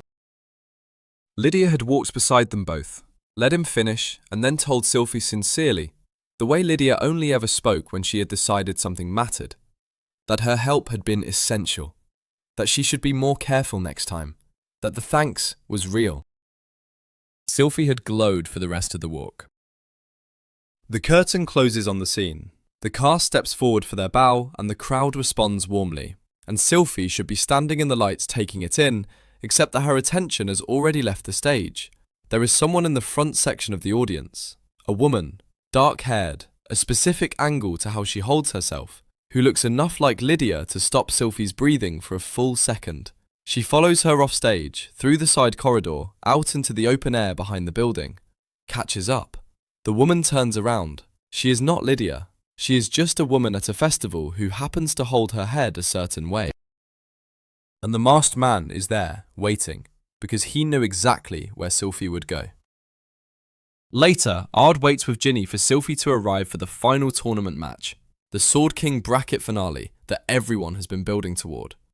Ginny has been watching Sylphie all evening with the quiet attention of someone putting a picture together, and she tells Ard what she thinks is happening. The way Sylphie looks at him, the way she looked at the stage, the history underneath it. Ginny says he should brace for a possible confession, that this is the shape of things, and he should probably have a response ready. Sylphie arrives. Her face has changed since the play. The energy that makes her loud and physical and constantly in motion is gone, replaced by something flat and very still. She looks at Ard and tells him to meet her at the sacred tree tonight. Then she turns and walks toward the arena without another word. The match begins and ends in seconds. Sylphie is on the field, and then she isn't. She is simply gone.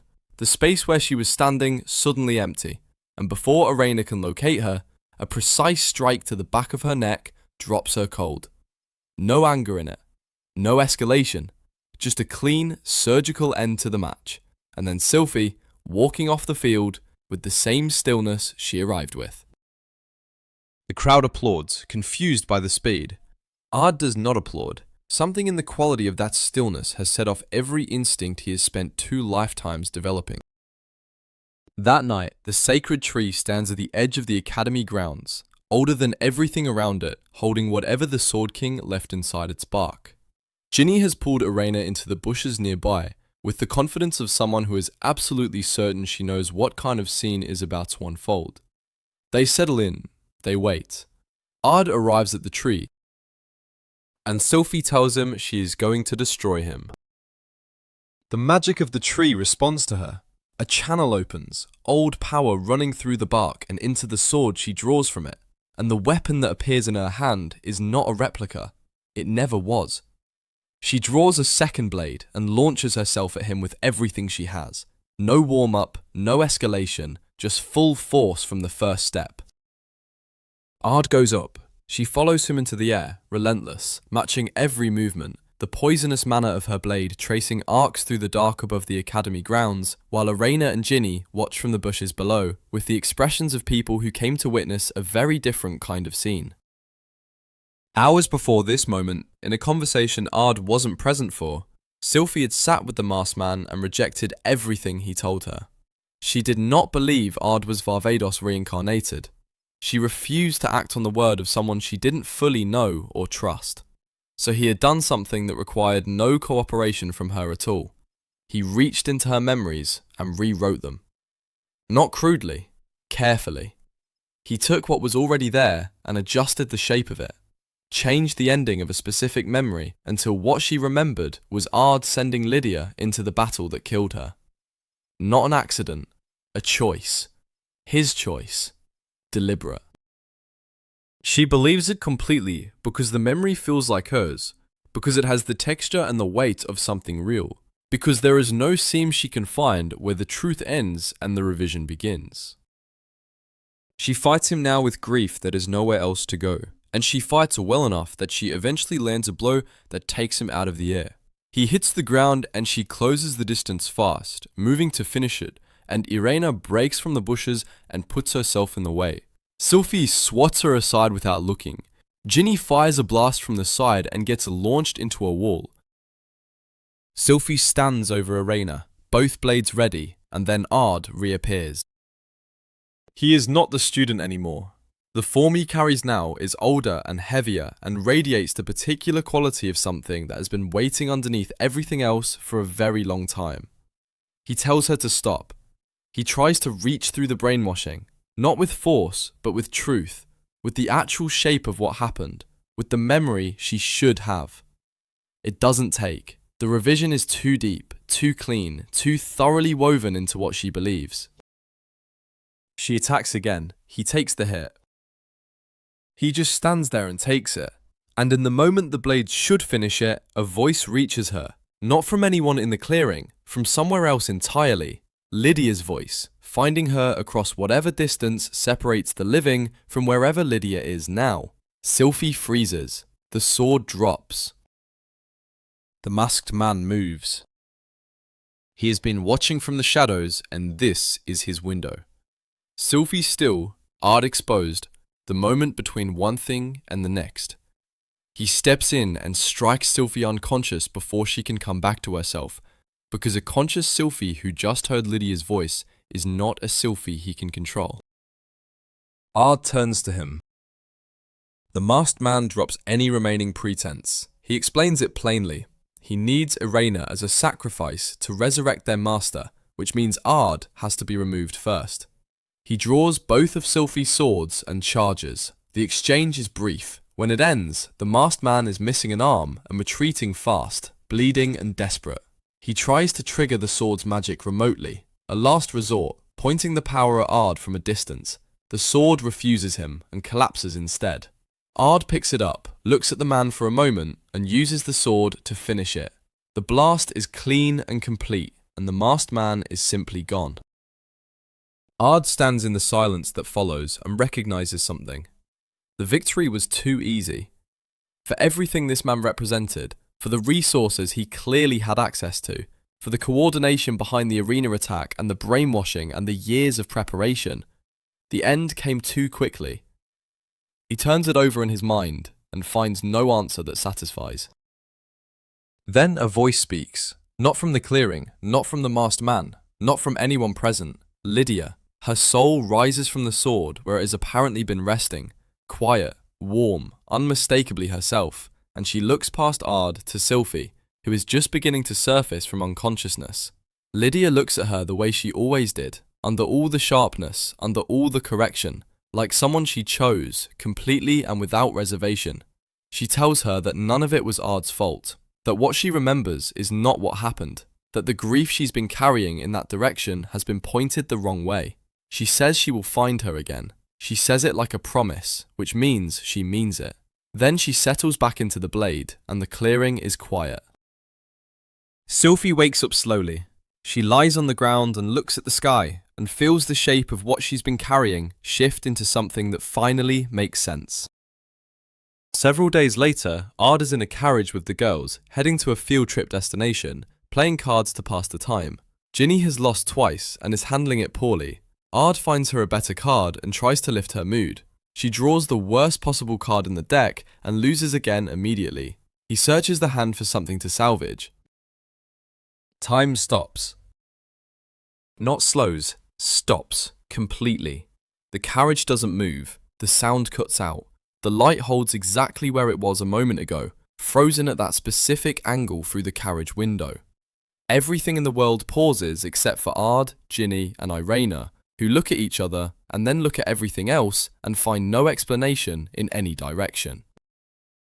The ground vanishes beneath them. They fall, not downward exactly, but away from the world, into a space that has no coordinates, no walls, no clear sense of how large or small it is. A figure emerges from a bed in the middle of it, small, wearing pajamas. He has the kind of face that suggests he has seen everything and found most of it mildly interesting. Ard asks who he is. The figure introduces himself as a god. He explains that time is governed by laws designed specifically to protect the world from the kind of damage that cannot be repaired, and that someone is currently working to break those laws in ways that would produce exactly that damage. He does not provide a name. He does not provide a detailed explanation.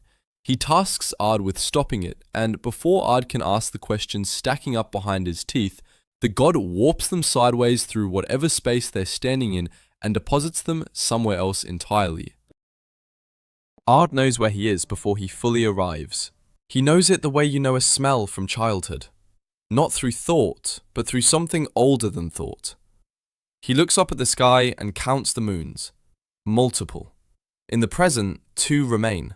Up here, above him, there are more.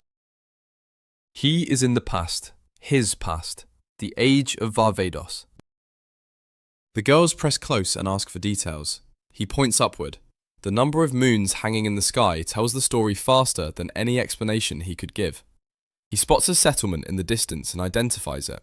A place he knew, in an era he lived through, currently populated by people he either knew or will know, or both. He tells the girls they need to visit the reigning Demon Lord and starts walking.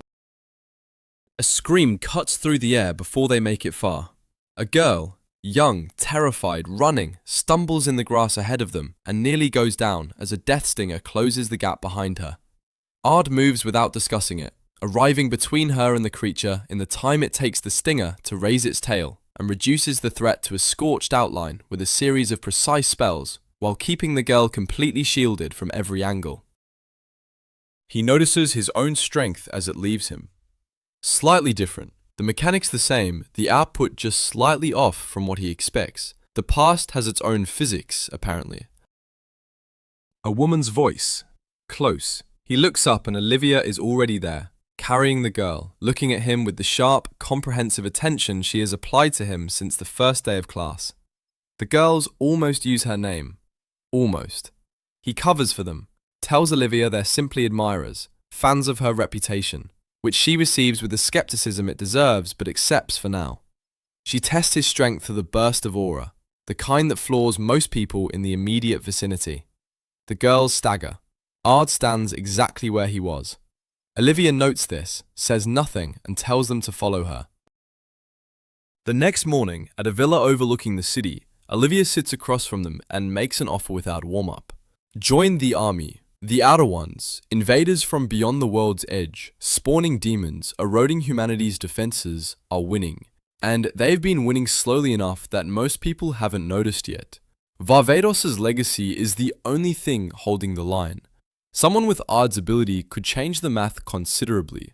He agrees on one condition. The girls fight under a commander named Verda, whose unit focuses on research and healing, which keeps them away from the front. Olivia objects. Verda's unit is not a combat assignment. Ard waits. Olivia agrees. They reach Verda's research dome shortly after, and an explosion interrupts their arrival. Debris outward, smoke upward, and a woman emerging from the blast with the cheerful chaos of someone who considers this a normal Tuesday. She sizes up Ginny and Arena with an enthusiasm that makes both of them take a step backward. She introduces herself as Verda, the legendary mage, standing in the wreckage of what she just accidentally detonated, still apparently in a good mood about it. Once the dome is repaired, she welcomes them in and listens to Ard explain their situation.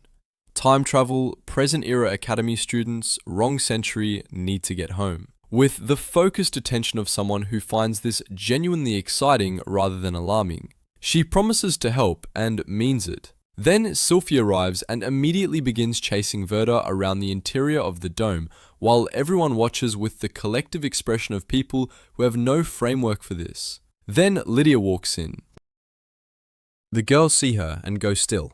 Whatever they were expecting, Whatever the plays and the stories and the glimpses they've caught through Ard's reactions had built in their imaginations, the real thing is different. She carries herself the way very few people carry themselves, with a weight that doesn't drag her down, but instead makes her more present, more solid, like she takes up the exact right amount of space. Ard sees her and feels every year of his first life shift inside him at once. Lydia doesn't look at him the way she looks at the girls. She looks at Ginny and immediately identifies the succubus, and pulls her in close with the kind of gleeful, proprietary delight that makes it clear she has opinions about interesting people and acts on them without waiting for permission. Ard separates them with a firmness that surprises even him, and tells Lydia to act her age. She looks at him for the first time, really looks, the way she assessed every fighter she ever respected, and challenges him to a fight. He accepts without thinking twice, because some things don't change regardless of which life you're in. Outside, she opens with punches that have no warm-up, no flourish, just the direct commitment of someone who has been in enough real fights to have no patience for anything theatrical. He blocks, she kicks, he dodges, she throws sand in his eyes, lands a kick across his jaw, drives a shot into his ribs with enough force to put him into the stone wall behind him. He pulls himself up and decides to stop being polite about it. He lunges, she deflects with her head. Her actual head used as a parrying surface, which is either genius or insanity and possibly both, and launches him upward with an uppercut that sends him into the air.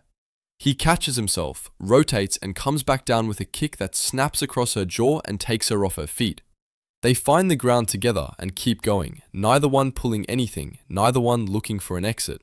Both of them somewhere past the point where it's about winning or losing and into the territory where it's just two people who understand each other at a level that doesn't require words. The sun moves across the sky and they are still fighting when it begins to set. Exhaustion arrives for both of them at roughly the same time, which is the only truce either of them has ever accepted. He starts to walk away. She asks if he'll fight beside her. The question does something to the inside of his chest that he doesn't examine closely. He stops. He asks if she can arrange a meeting with Varvatos. She says she will, but only if he earns it. He agrees. She reaches up and touches his head, a gesture she probably doesn't realize contains every version of herself he has ever known, and walks away. He stands in the fading light and remembers, against his will, every duel they ever had, and what came after the last one. That night, Ginny relaxes in the bath at Lydia's villa, and Lydia appears with the particular energy of someone who considers other people's private time a suggestion rather than a boundary, and makes her intentions about the evening very clear. Meanwhile, in his room down the hall, Ard lies on his back staring at the ceiling, while Latimer delivers the news that Lydia has granted them indefinite permission to stay. After she leaves, he is alone with the quiet, and the quiet is exactly the wrong environment for him right now, because it gives the guilt somewhere to go. He has been keeping it contained since the moment Lydia walked into the dome, but containment has limits, and this room at night is where those limits become visible. He knows what he did to her. He knows how the first life ended. He knows that she is down the hall right now, alive and sharp and entirely herself, and he is the person who will one day make a choice that she doesn't survive. He stays awake with that for a long time. Days later, the battle for the plain of Aurelia begins. Irena and Ginny are positioned at the rear, providing support to the frontline troops, which is where Ard told them to stay, and which is the most either of them is willing to concede from an argument they technically lost. Ard studies the formation from the ridge and maps out what they're fighting for. This stretch of land has been under demon control long enough that reclaiming it changes the strategic geometry of the entire war. They begin the assault. The rear position holds for a while. Then, an explosion reshapes the field ahead of them, followed by a column of lightning that drops a group of soldiers in a single stroke. Commander Bolgan moves through the smoke with the unhurried certainty of someone who has done this many times before, and he begins working through the remaining forces with the systematic patience of a man who considers the outcome already decided. Lydia's battalion breaks the demon lines on the other side of the field and prepares to push through to the enemy castle, But Lydia stops. Something doesn't fit. The formation, the timing, the way the pressure on her side collapsed too easily. Her suspicion firms up when a cadet arrives breathing hard with news that the rear position is under direct attack. Bulgin is there. Except Bulgin is also already here, approaching Ard and the girls from across the field, raising his hand for the next strike. The ground erupts before he can deliver it. A magical landmine, placed earlier, triggered now, and when the fire clears, there is significantly less of Bulgin than there was a moment ago. Lydia and Sylphie arrive to find the commander already defeated and Ard crouching in the aftermath, looking only mildly interested in what just happened. Ard assumes Bulgin was simply another mid-tier threat. Lydia looks at him the way a person looks at someone who has just told a very bad joke without knowing it. She explains that Bulgin has been on their list for months, one of the most significant demon commanders they've been trying to reach, consistently one step ahead of every attempt to engage him. The fact that Ard removed him as a side problem while managing a different situation entirely is, she says, sufficient proof. It's time for him to meet Varvatos. The next morning, carriages roll toward the castle, and the girls are barely keeping themselves in their seats, buzzing with the specific excitement of people who are about to meet a figure they've heard described in terms usually reserved for natural disasters and divine phenomena. Inside the castle walls, the scale of everything expands further. Architecture built for something larger than ordinary human ambition, every corridor carrying the weight of what lives at the center of it. Sylphie looks around and announces that Lydia's villa is better. Nobody responds to this. Ard is still working through the question of why this access feels too easy, why a meeting with the most powerful being in this era is materializing with so little friction, when a fireball the size of a carriage comes through the interior corridor directly at them. He builds a barrier fast enough to catch it, and from the smoke that follows, Alvaro emerges. He looks at Ard with the expression of someone who has been waiting for a specific person to arrive and is pleased to see it finally happening. He ignores Lydia's attempt to step in and addresses Ard directly. He wants a fight, right now, no preamble. Before anything can develop, the room changes. The aura arrives before Varvatos does. It fills the corridor from floor to ceiling and keeps going, pressing outward through the walls. And Ginny's body responds to it before her mind catches up. Her legs go and she's on the ground before she realizes she's falling. Irena grabs the wall. Ard stands in it and feels the strange doubling of being in the presence of himself, a version of himself that exists before the loss, before the final battle, before everything that turned the Demon Lord into something that chose to come back as an ordinary boy in a quiet town. Varvatos walks in and tells Alvaro to stand down, puts enough weight behind it that Alvaro bows out immediately without another word, and then looks at the group assembled in his corridor with the calm attention of someone who has already decided they're interesting. He leads them to the throne room. His aides move to attend to him and he waves them off without looking. Irena and Ginny, still in the process of recalibrating their understanding of what powerful actually means, lean toward each other and whisper something about how he looks. Not what they expected. Ard keeps his expression neutral while listening to two people quietly admire a past version of him, which is an experience that has no clear precedent. Varvatos catches the word they use, Demon Lord, and stops. He tells them he doesn't recognize the title. It isn't what he calls himself. He says there is another being, someone else who carries that designation, and the word means something different in his era than apparently it does in theirs. Ard hears this and understands immediately what it means. Varvatos has not yet become what history recorded him as. They haven't arrived at the moment where the title was earned. They have arrived before it. Back at Verda's dome, the group sits with the implications. Verda listens to what Ard lays out and introduces a possibility that none of them want to be true. That the timeline they're standing in has already diverged from the one they came from. That history and the present are not the same shape anymore. The god's warning, Ard thinks. The violation of sacred laws. The figure they were sent to stop. He begins to believe that the other Demon Lord Varvatos mentioned is not a historical figure at all. It is the threat they were sent here to find.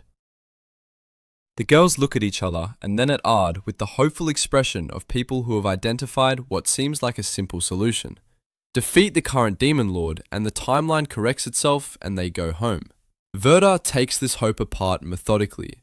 The current Demon Lord is operating at a level that even Varvatos found genuinely challenging, a speed of accumulation that defies normal growth, and the gap between him and anyone they might send against him is not a gap that closes with determination. They consider asking Varvatos for direct assistance. Ard knows what that request costs and what it requires in return. He tells them they need to prove themselves first, take down more enemy commanders, build the case, demonstrate enough value that the favor becomes something Varvatos can justify extending. Lydia walks into the dome at that exact moment, which is either excellent timing or the opposite, and summons Ard for a mission. He agrees before she finishes describing it. They head into a dense forest. Ard, Lydia, Sylphie, and a small unit.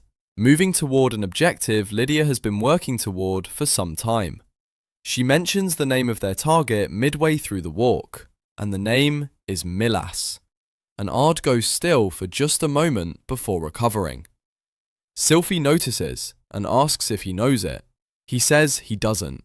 She explains that Milas is a high-ranking archdemon, one of the most dangerous they've tracked. Ard knows him as something more specific than that. He knows him as a thread that connects to the reason Lydia died. He knows the shape of what Mias set in motion, even if the details in this version of events are still forming. He looks at Lydia walking ahead of him and says nothing.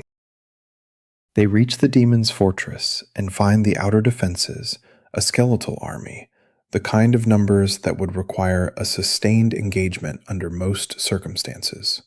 Ard steps forward and sends a wind spell through the formation that removes them entirely, fast enough that the sound of it is gone before the echo finishes. Lydia looks at him. He meets her eyes briefly. They go inside. The castle is already burning. They find the interior consumed, demons and soldiers alike reduced to ash. The fire still moving through the upper levels, the destruction thorough and recent. Then a sound and a shape emerges from the deeper smoke. Mias's head rolls across the floor, severed, the expression on it still fixed in whatever it was feeling at the final moment. Behind it, a figure in armor that carries its authority like a physical thing steps out of the dark. He does not announce himself dramatically. He simply states his title, the current Demon Lord, and then delivers his message to the group before them. War on Varvatos, unconditional, no negotiation. And then he is gone. Not fled, just gone, between one breath and the next. The corridor is silent, except for the burning. The following day, a council meeting. Ard and the girls attend alongside Varvatos himself, which is the kind of arrangement that requires significant political weight to arrange, and which the council makes clear they resent from the moment the room fills. Varvatos does not acknowledge the resentment. He recounts Ard's recent contributions with the directness of someone presenting evidence rather than making an argument, and then lays out the mission: defeat the Demon Lord, dismantle his castle, accomplish both within a single day. The room responds as rooms respond when someone states something that sounds impossible and appears to mean it. A council member asks about the 4 heavenly kings. Varvatos confirms they will be deployed and that he will join them personally. The 2 members of the council who have seen Varvatos fight receive this with visible excitement. Every other member protests simultaneously, with the collective energy of people who understand that the asset they're discussing is also irreplaceable, and that irreplaceable assets should not be walked into single-day assault missions against beings of unknown upper limits. Varvatos remains firm. The protests continue. The meeting grinds forward. Ard raises a question that stops the room. Does Varvatos have a plan to address the Demon Lord's immortality? Varvatos says it's a secret, with the particular tone of someone who has decided they are not going to share it and is comfortable with that decision. Ard files this away.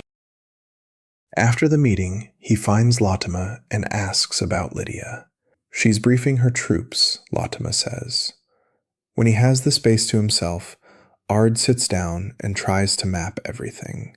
The changes, the divergences, the distances between what history recorded and what is actually happening around him. The shape of it won't hold still. Too many variables, too many threads leading somewhere he can't quite see yet. The Demon Lord appears. Not at a distance, not through an intermediary. He steps into the space where Ard is sitting as if he has always had access to it, and says something that reaches underneath every layer of composure Ard has built. He says that Lydia must suffer again for the timeline to be restored, that this is the shape of what is required, that Ard should stop pretending he doesn't understand, because they are the same person, and pretending is something they are both equally bad at. Ard asks him to explain that. The Demon Lord removes his helmet. The face underneath is Ard's face. Not exactly. The years it has lived through have changed it, sharpened some things and carved others. But the origin is unmistakable. This is another version of him, one who became Varvatos, as Ard did, and then lost everything Ard has so far managed not to lose. He sits down with the exhausted ease of someone who has been carrying something for longer than any weight should be carried, and he explains himself.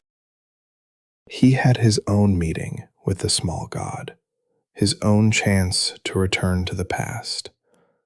His mission was the same as Ard's: save Lydia. He wanted it with everything that remained of him after a life that had taken everything else. And Varvatos, in his version, was not an ally. Varvatos was the reason. He blames him entirely for the peace treaty, for the decision that ended the war in a way that left Lydia exposed to what came next, for the argument that sent her off alone into what became her final battle. He cannot be in the same world as Varvatos and remain calm about it. So he became the current Demon Lord and declared war and built the whole architecture of destruction around the one thing that might finally give him what he could not achieve in the original timeline. He offers Ard a partnership. They want the same thing, Lydia alive. Two versions of the same person working toward the same outcome from opposite sides of the same failure. He extends the offer with the calm of someone who has thought it through from every angle and arrived at this as the only viable path. Ard thinks of the girls. He thinks of Irena and Ginny and the friendships he built by walking into a town and failing, repeatedly and embarrassingly, until one night in a forest when something shifted. He thinks of what partnership with this version of himself would cost, and what it would cost everyone around him. He is still thinking when Lydia's voice reaches him from somewhere internal. Not memory exactly, but the weight of knowing her, the accumulated understanding of what she would say and what she would refuse. He hesitates. The Demon Lord reads it. He gives him 3 days to decide, and then he is gone. Latima walks Ard to breakfast the next morning, and he uses the walk to understand something. He asks her, without framing it as anything significant, how she feels about Lydia.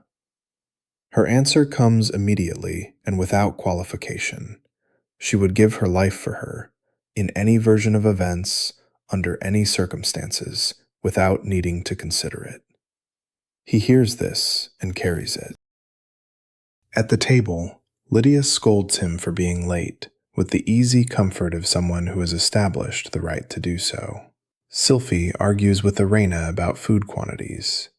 Ginny watches Ard across the table with the quiet attention she has been developing since the academy, the kind that notices things before they become visible to anyone else. She asks if he's okay. He remembers, suddenly and clearly, the moment back at school when she asked the same question in a different way, when she wondered aloud if he might be the Demon Lord, and said it like the idea explained something she'd been trying to name for a while. Lydia solves the problem of him sitting lost in thought by slamming into him sideways and declaring they are spending the day together. She drags him through the city with the energy of someone who has been cooped up in a war for too long and has finally found something that doesn't require a sword. She tests every food stall she encounters and charms every person she speaks to, and attempts to engineer a three-way situation with a woman at a clothing market in a way that spirals immediately into an argument and then into a fistfight between just the two of them, in the middle of the street while a gathering crowd watches. They fight until they're both too tired to continue, and then they lie on the ground next to each other in the afternoon light, breathing hard, saying nothing for a while. Lydia asks if it helped clear his head. He looks at her, genuinely surprised that she noticed. She changes the subject before he can respond, asks if he still remembers how to fly, and then takes him somewhere he wasn't expecting. A barren field at the edge of the city, nothing growing, the ground scoured and gray. Ghosts appear as they enter the space, shapes of people, not threatening, just present, their voices carrying the particular accusation of those who have no more choices available to them. They say she destroyed their lives. Then they fade. Lydia tells him what this place was. A demon stronghold, years ago, assigned to her to reclaim. She took the castle, held it through nights of sustained assault, wave after wave, her troops shrinking each time. To protect what remained of them, she killed everything that came through the gates. She won. The stronghold was reclaimed. The victory was total, and the guilt, she says, has been walking next to her ever since, because the line between the creatures she fought and the people they had been was not as clear as the mission required her to believe. She says she intends to die, not as a loss, not as a defeat, on her own terms, in a way she chooses, at a moment that belongs to her. She has built a picture in her mind of a world quiet enough to be worth that, and she wants to step off the edge of her own life and into it. She asks Ard to stop trying to save her. She doesn't want a dramatic ending. She wants an ordinary one, clean and small, one that might absorb some of what she owes. He opens his mouth. She doesn't let him answer. They walk back to the villa in the fading light. Lydia gives Ginny and Irena hairpins she produces from her pocket, an apology for the afternoon, delivered with the gruff efficiency of someone who is not practiced at the softer gestures, but attempts them anyway. She silences Sylphie with a precise strike before she can say anything about being left out. Then she invites Ard to sit with her over a drink, and the evening settles into something almost ordinary, almost peaceful, almost enough.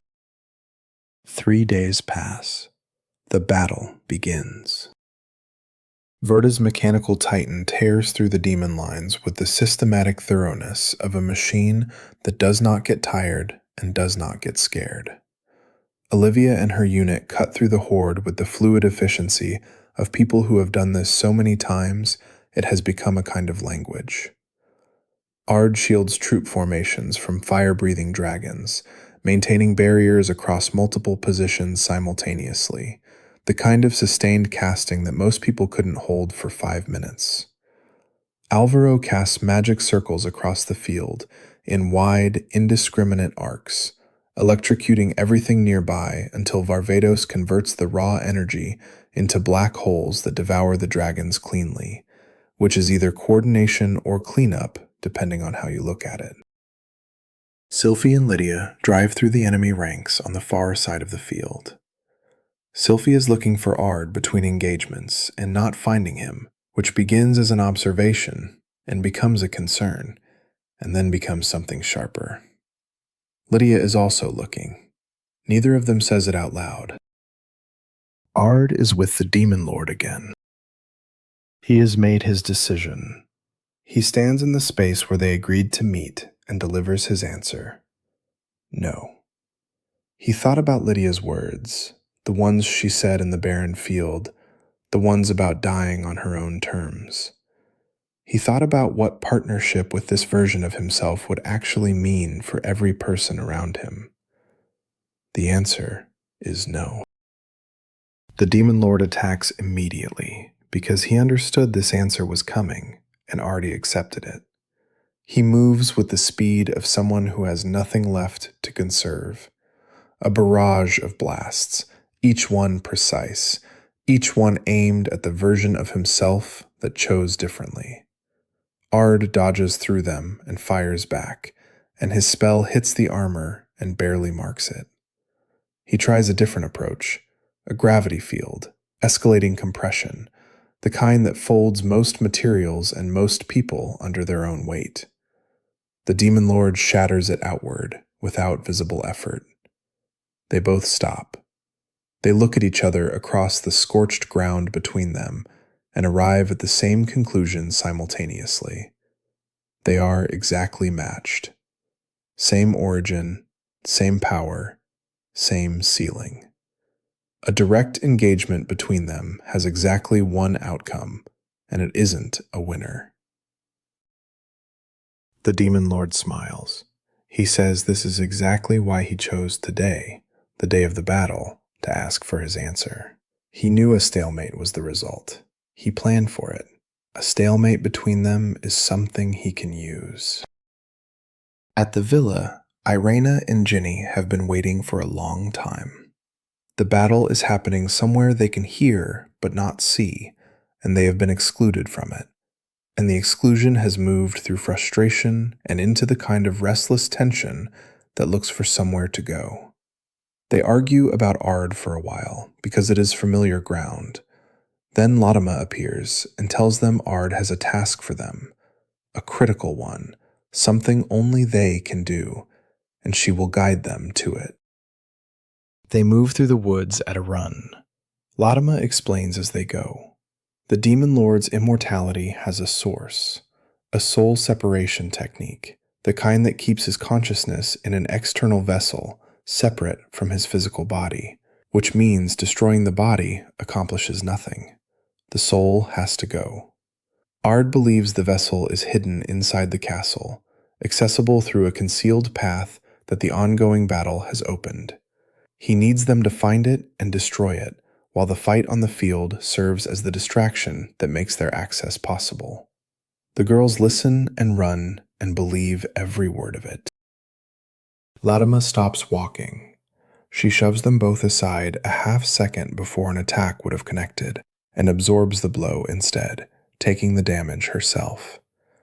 She tells them she's wounded, tells them to keep going, tells them she'll hold off whatever followed them through the woods. They look at her for 1 second, and then they go, because there is no other option that doesn't cost more than they have. On the field, Verda's Titan continues its methodical work. Olivia and Alvaro fight through the demon horde with the ease of people who are being challenged and are not bothered by it. Sylphie moves through her section of the battle and keeps looking for Lydia, who has been absent since the fighting began in a way that is starting to feel deliberate. Irena and Ginny reach the location. They find the vessel. They prepare to destroy it. The restraints appear from nowhere. Crosses, magical bindings, the kind that seal the mana inside the person wearing them so completely that the person wearing them is the only power source that can't be used. They are secured before they understand what's happening. Then Latima steps out from the shadows in front of them and explains, with the calm of someone who has been living with this decision for a long time, that the mission was false. The task was invented. They were led here specifically to be here, restrained, available. A magical projection opens, and Ard appears in it. watching from wherever he and the Demon Lord are standing, seeing exactly what the Demon Lord wanted him to see. The Demon Lord greets the girls warmly, which is the most unsettling possible tone for this situation, and offers Ard a choice. Join him, and the girls go free. The alternative, he implies, is something he is willing to let unfold on its own. Ard looks at the projection. He looks at the girls. He refuses. The Demon Lord doesn't escalate.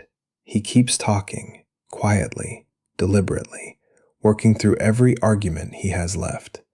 Their shared grief, their shared failure, the fact that Varvatos' army will eventually push through to the castle, which means the girls' current location becomes a combat zone, whether Ard cooperates or not. The offer, he says, is not a threat. It is the only arrangement where everyone Ard cares about survives the day. He frames it as a gift, dressed in the language of inevitability, and Ard listens and gives nothing back.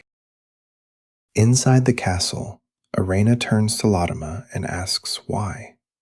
Not strategically, just why, as a person, someone who served Lydia, asking the question of another person who was supposed to serve Lydia. Latima's answer is cold and without hesitation. The girls were always tools. Their function was to be present in this moment so that Ard would have something to lose, and everything else that happened between them was context for this moment and nothing more. Jenny tells Irena to stop trying to reach her and focus on the thing they can actually control, which is getting out of the bindings. Latima reminds them that their mana is sealed and they have nothing to work with. The girls look at each other. They think of Ard's training, not the spells, not the techniques, but the underlying principle he drilled into them beneath all of it. The control of mana at its root level. The management of it from the inside out. The thing he started teaching them before they were ready for anything more visible. Together they reach for it. The bindings crack. Then they shatter. Latima watches this happen and responds by calling the demons that have been waiting outside the door. A wave of them, more than enough for 2 people without access to their full abilities. The girls raise their hands anyway. The demons stop moving. Lydia walks through them. She does not slow down. She does not change direction. She moves through the room with the particular kind of authority that does not announce itself and does not need to, and every demon in her path makes the correct decision very quickly. She faces Latima with an expression that contains everything she has ever tried to say to her and couldn't find the right moment for, and she tells her to stop. That this has gone far enough, that whatever she thought she was protecting by doing this, she is wrong about it. Latima insists she is trying to save Lydia, that everything she did was for her. Lydia hears this, and the kindness in her face does not disappear, but something behind it goes very flat. More demons arrive. She defeats them, one after another, with the efficiency of someone who stopped counting a long time ago, then steps forward and puts Latima on the ground with a single strike to the midsection that is exactly as controlled as it needs to be and not more. Then she turns to the vessel and destroys it. In the projection, Ard watches the soul vessel fracture and dissolve, and turns to the Demon Lord and tells him, "It's over." The Demon Lord looks at the space where his immortality used to be, and is quiet for a moment. Then he tries one more time, the last argument he has left. He says that what drove him to all of this was love, that his desire to save Lydia was never about guilt or atonement, that it came from something real and true and deep enough that he burned the world for it. He says this like it explains everything, like it changes the weight of the things he built and the people he used and the decisions he made along the way. Ard tells him what he actually is, a man who abandoned Lydia when it mattered and has spent everything since then trying to rewrite that abandonment into something that looks like devotion. A man who chose the version of saving her that required him to do nothing difficult in the moment it counted and everything dramatic after the fact. He says it without cruelty, but without softening, because the truth of it is the kindest thing he can offer. Their ideologies have been circling this point since the first conversation in the corridor, and now they've arrived at the center of it, and there's nothing left to circle around. They both release everything they've been holding back. The Demon Lord hits first and hardest. He moves through everything Ard throws at him, with the desperation of someone who has run out of options and is trying to find a way through pure force. And the memory driving him is the last fight he had with Lydia in his own timeline. She had been furious about the peace treaty, had demanded the full destruction of every demon force, had called the compromise a betrayal of everyone who died for a victory that should have been complete. He had defended it. He had believed it was the only way forward. The argument had ended with her walking out, and she had walked directly into a battle she shouldn't have been in alone, and she hadn't walked back out. That memory fills him until it overflows into something violent and overwhelming, and he drives through Ard's defenses and reaches for the killing blow. Lydia's spirit appears between them and holds him, just barely, just long enough, one hand against his chest, no words, just presence, just the fact of her, which has always been the only thing that could reach him when nothing else could. Ard strikes. The Demon Lord falls.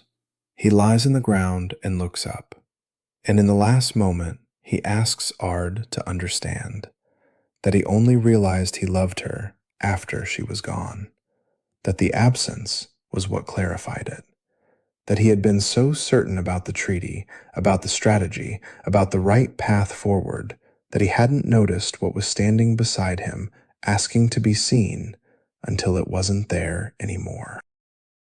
Ard holds the sword. He looks at this version of himself and feels the distance between them clearly. Not superiority, not contempt, just the distance between a person who made a different choice at a specific moment and lived a different life because of it. He drives the sword in. It is not done in anger. It is done in the full understanding of what it costs and why it is necessary. And that combination is the hardest kind of ending to arrive at, and the only kind that holds. In the aftermath, the world begins to reassemble itself. Ard and the girls start to fade at the edges, the past releasing them the way a dreamer releases a dream when morning arrives. Lydia appears before them, one final time, and asks whether it mattered, whether what she chose and what she sacrificed and the way she lived her life produced something worth the cost of it. They tell her it did. They mean it completely. She smiles. Not the sharp, calculating smile she keeps ready for battles, but the one underneath that, the one she gives to the people she trusts. And she wraps her arms around them briefly, the kind of embrace that contains more than any words available to it. Then she turns to Ard and gives him a message to carry back. On the battlefield, Varvatos feels it before anyone tells him. A shift in the current of magic running through the field. Subtle, the way a river changes when something large upstream stops moving. A soldier arrives seconds later, breathing hard with confirmation. The Demon Lord is defeated. The castle falls. The mission is complete. The soldiers around him erupt. The cheer moves through the formation in a wave, picking up everyone it touches, building into something enormous and raw and genuine. Varvatos listens to it for a moment. Then he raises his hand and halts the pursuit of the remaining demon forces. The war, in this form, on this day, is finished. He does not need to chase what is already broken. He announces victory with the quietness of a man who has seen enough of what victory costs to know that it doesn't call for noise from him. Ard drifts through the void between then and now, between the past that happened and the present he came from, and the small god appears beside him in the nothing. No bed this time, just the figure, standing in the dark, looking at him with the patient expression of someone who already knows how the story went and waited anyway. Ard asks him who he is, what he actually is, underneath the pajamas and the cryptic framing and the tendency to deliver urgent cosmic missions without useful context. The god considers the question with what appears to be genuine care. Then he tells him they are allies. That is what he is. That is all Ard needs to know, and he says it in a way that suggests the information is complete rather than withheld. That allies is not a lesser answer, but the correct one. Then the void dissolves. Ard opens his eyes in the carriage. The wheels are rolling. The light through the window is the same light it was before everything stopped. Sylphie is sitting across from him with the expression of someone who has been watching 3 people sleep through an entire journey and has opinions about it. She starts talking before he's fully upright. Something about wasted travel time and the general irresponsibility of unconscious passengers, and he lets the words wash over him while he locates himself. Present, intact, back where he belongs. Then he sees the hairpins. Irina and Ginny are both wearing them. Lydia's hairpins, given in a past that no one else in this carriage was present for, still in their hair, as if they traveled forward with the people wearing them, which is impossible, and also exactly what happened. He looks at the pins and feels the surreal weight of them, small and ordinary and completely impossible, sitting in his friend's hair like they were always there. He doesn't say anything about it. Some things don't need explanation. Some things only need to be true. They disembark when the carriage stops, and the afternoon is ordinary around them. The sounds of the road, the smell of the season, everything exactly as it should be.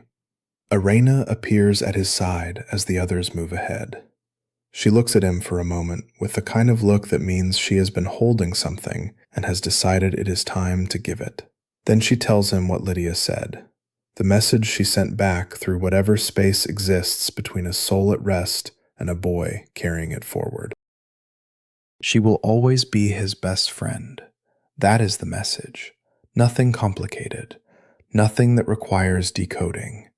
Just that, in Lydia's voice, through Irena's, reaching him in an afternoon that is otherwise completely ordinary. Irena finishes and looks at him once more, checking the way she does, making sure the words landed where they were supposed to. And then she turns and runs to catch up with Ginny, the two of them finding each other at the edge of the road with the easy comfort of people who have been through something together and don't need to talk about it right now. Ard watches them go. He stands in the road for a moment, alone, and then something reaches him. Not a sound, not a voice, but a presence. A gentle push against his shoulder, the kind that turns you in a direction. He turns. There is nothing there, and yet there is. Lydia's spirit, barely visible in the afternoon light, holding together just long enough for one final thing. She looks at him. She looks at the girls ahead of him on the road. She points toward them, toward the life he came back to build, toward the friendships that formed in a town where nobody would talk to him and grew into something he would cross centuries to protect. Then she dissolves, not like something lost, but like something that finished what it came to do, rising into the light above the road until she is simply part of it. Ard stands where she left him for one more breath. Then he follows